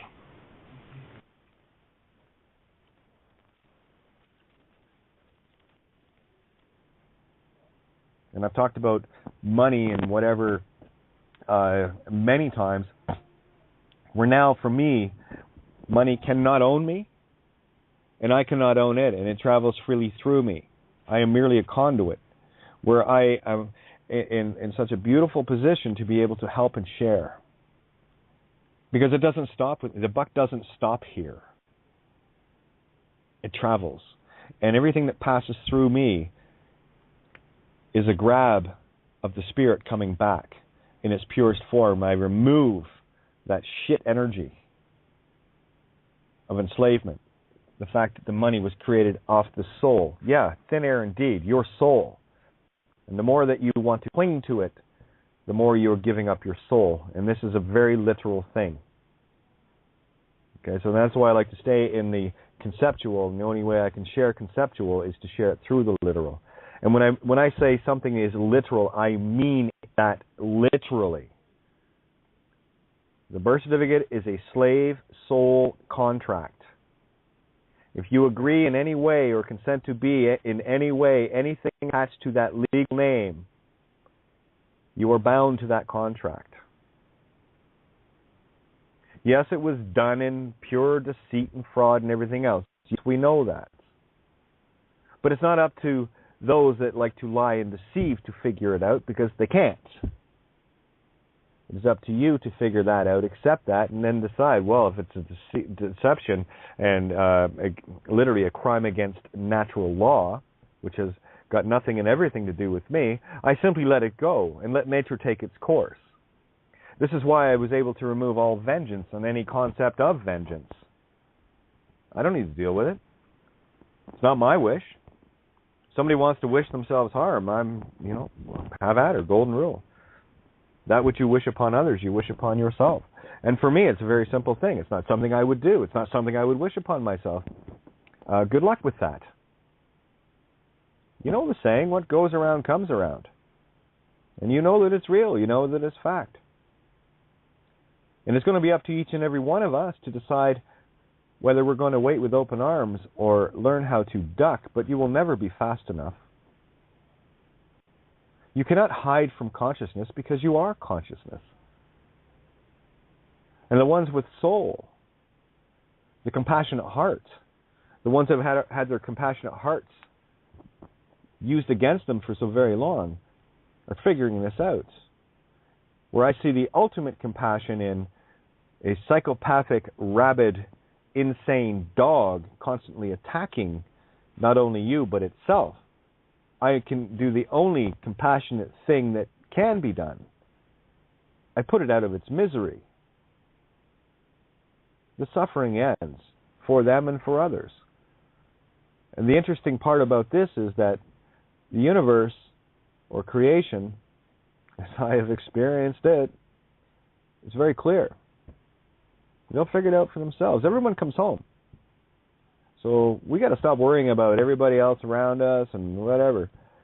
You want to get into tonight as well. You'll hear people say, well, I saw this today. What does it mean? Well, here's the answer. What does it mean to you? What do you want it to mean to you? And when you want it to mean something to you, guess whose reality you're creating? Guess whose definitions you're putting in place instead of the old stereotypes? Well, this number means this. Does it? Is that your idea? Or is that a borrowed Luciferian construct of the ego matrix idea? Yeah. Have a look at that. Have a look at how at effect we have been to the definitions of our reality based on the terms and words we use created by another. If somebody creates a word that means red, well, whose word is that? It's a consensual agreement amongst all of us that it could be something it's a past tense of what you did to a book, or it's all. Just like reed can be a leaf of grass, or something you use in an instrument to play a woodwind, or something you do in the act of looking at a book, et cetera, et cetera. And there are other definitions that we can look at. This is one of the reasons why it was so critical for me as this progressed, as I was looking at the whole language issue, to really break it down into its smallest components to the letter, where a word is actually a sentence to me as I redefine it to whatever I want. And as soon as I have something that I like, that's the one I lock in on. So anytime that word is uttered from my face, that's the intent that's going out. And I find so much literal construct still happening, where I prefer to simply deal in the concepts, not the constructs. When you're talking literal, you are speaking for the Luciferian construct of literal as it was defined for you. When you are thinking on your own terms, you're dealing in the concepts or the realities that you are finally creating for yourself, not as a slave to another master. This is where you start to master yourself. Excuse me. So, that being said, you can call in as well at 661-467-2401. And tonight I really want to hone in on some of the things. I think actually Sunday nights I am going to dedicate strictly to dimethyltryptamine and experiences and the power that you have within you to release your own dimethyltryptamine, which is in everything. You can call it the pineal, you can call it whatever you want. It doesn't matter to me. It is the energy of creation itself that you can release within yourself through meditation, extreme meditation, and quite frankly, the way that our minds have been programmed, I would even challenge the most knowing Buddhist monk to get there without a little bit of help. This is why the physical world that has been destroyed around us based on a Luciferian construct of control, the arrogant control. Well, I'm going to... You're listening to Kate of Gaia on Critical Mass Radio. The game is up. Now, it's our turn.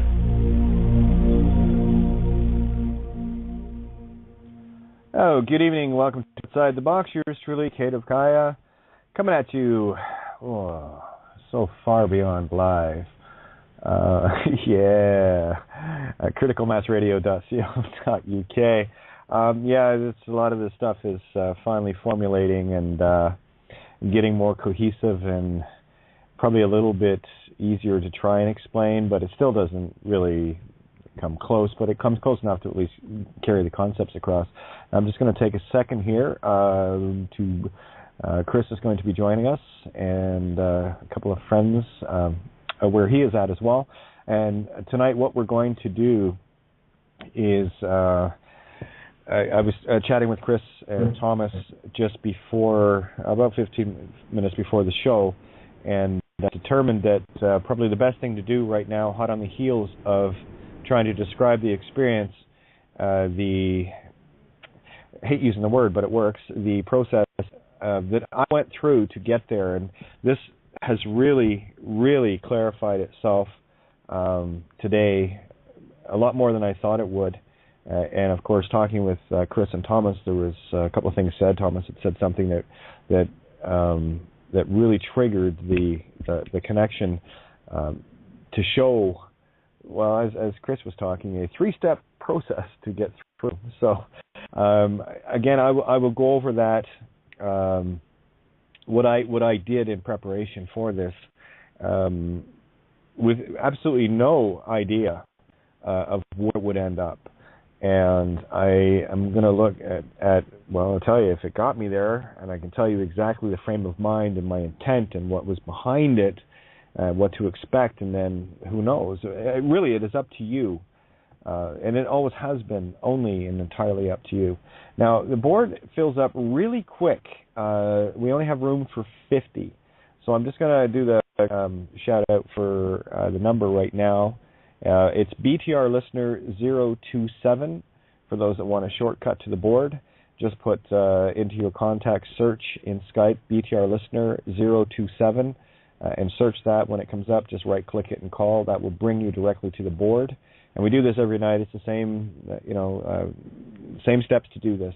So as soon as you hear that, you should automatically know what to do now. But I'll keep explaining it because I know we get a lot of new people at this table every night. And especially with the proliferation of Babylon Has Fallen, literally just going exponential everywhere. It's now on ZenGardner.com, which for me it has always been one of the more profound and better sites out there.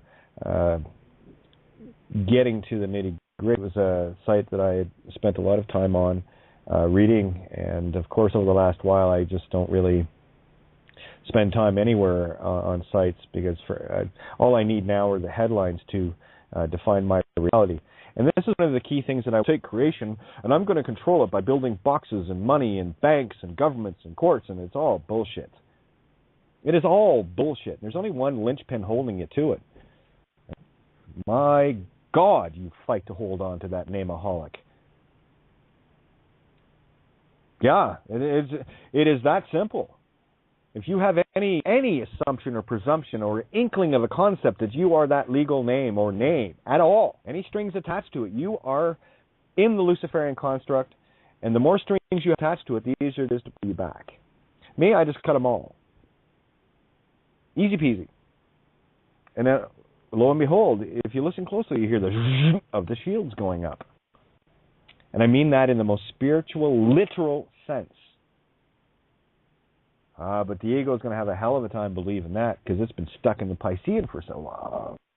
Well, let's try to really, really hone in on this, shall we, my fellow Aquarians? The truth revealers, the truth water bearers, truth revealers. If you are truly an Aquarian, then you will choose to know this. And this is the surrender to all of creation. Truth can never be anything but that. The only thing we can do with truth is choose to stand in it or deny it.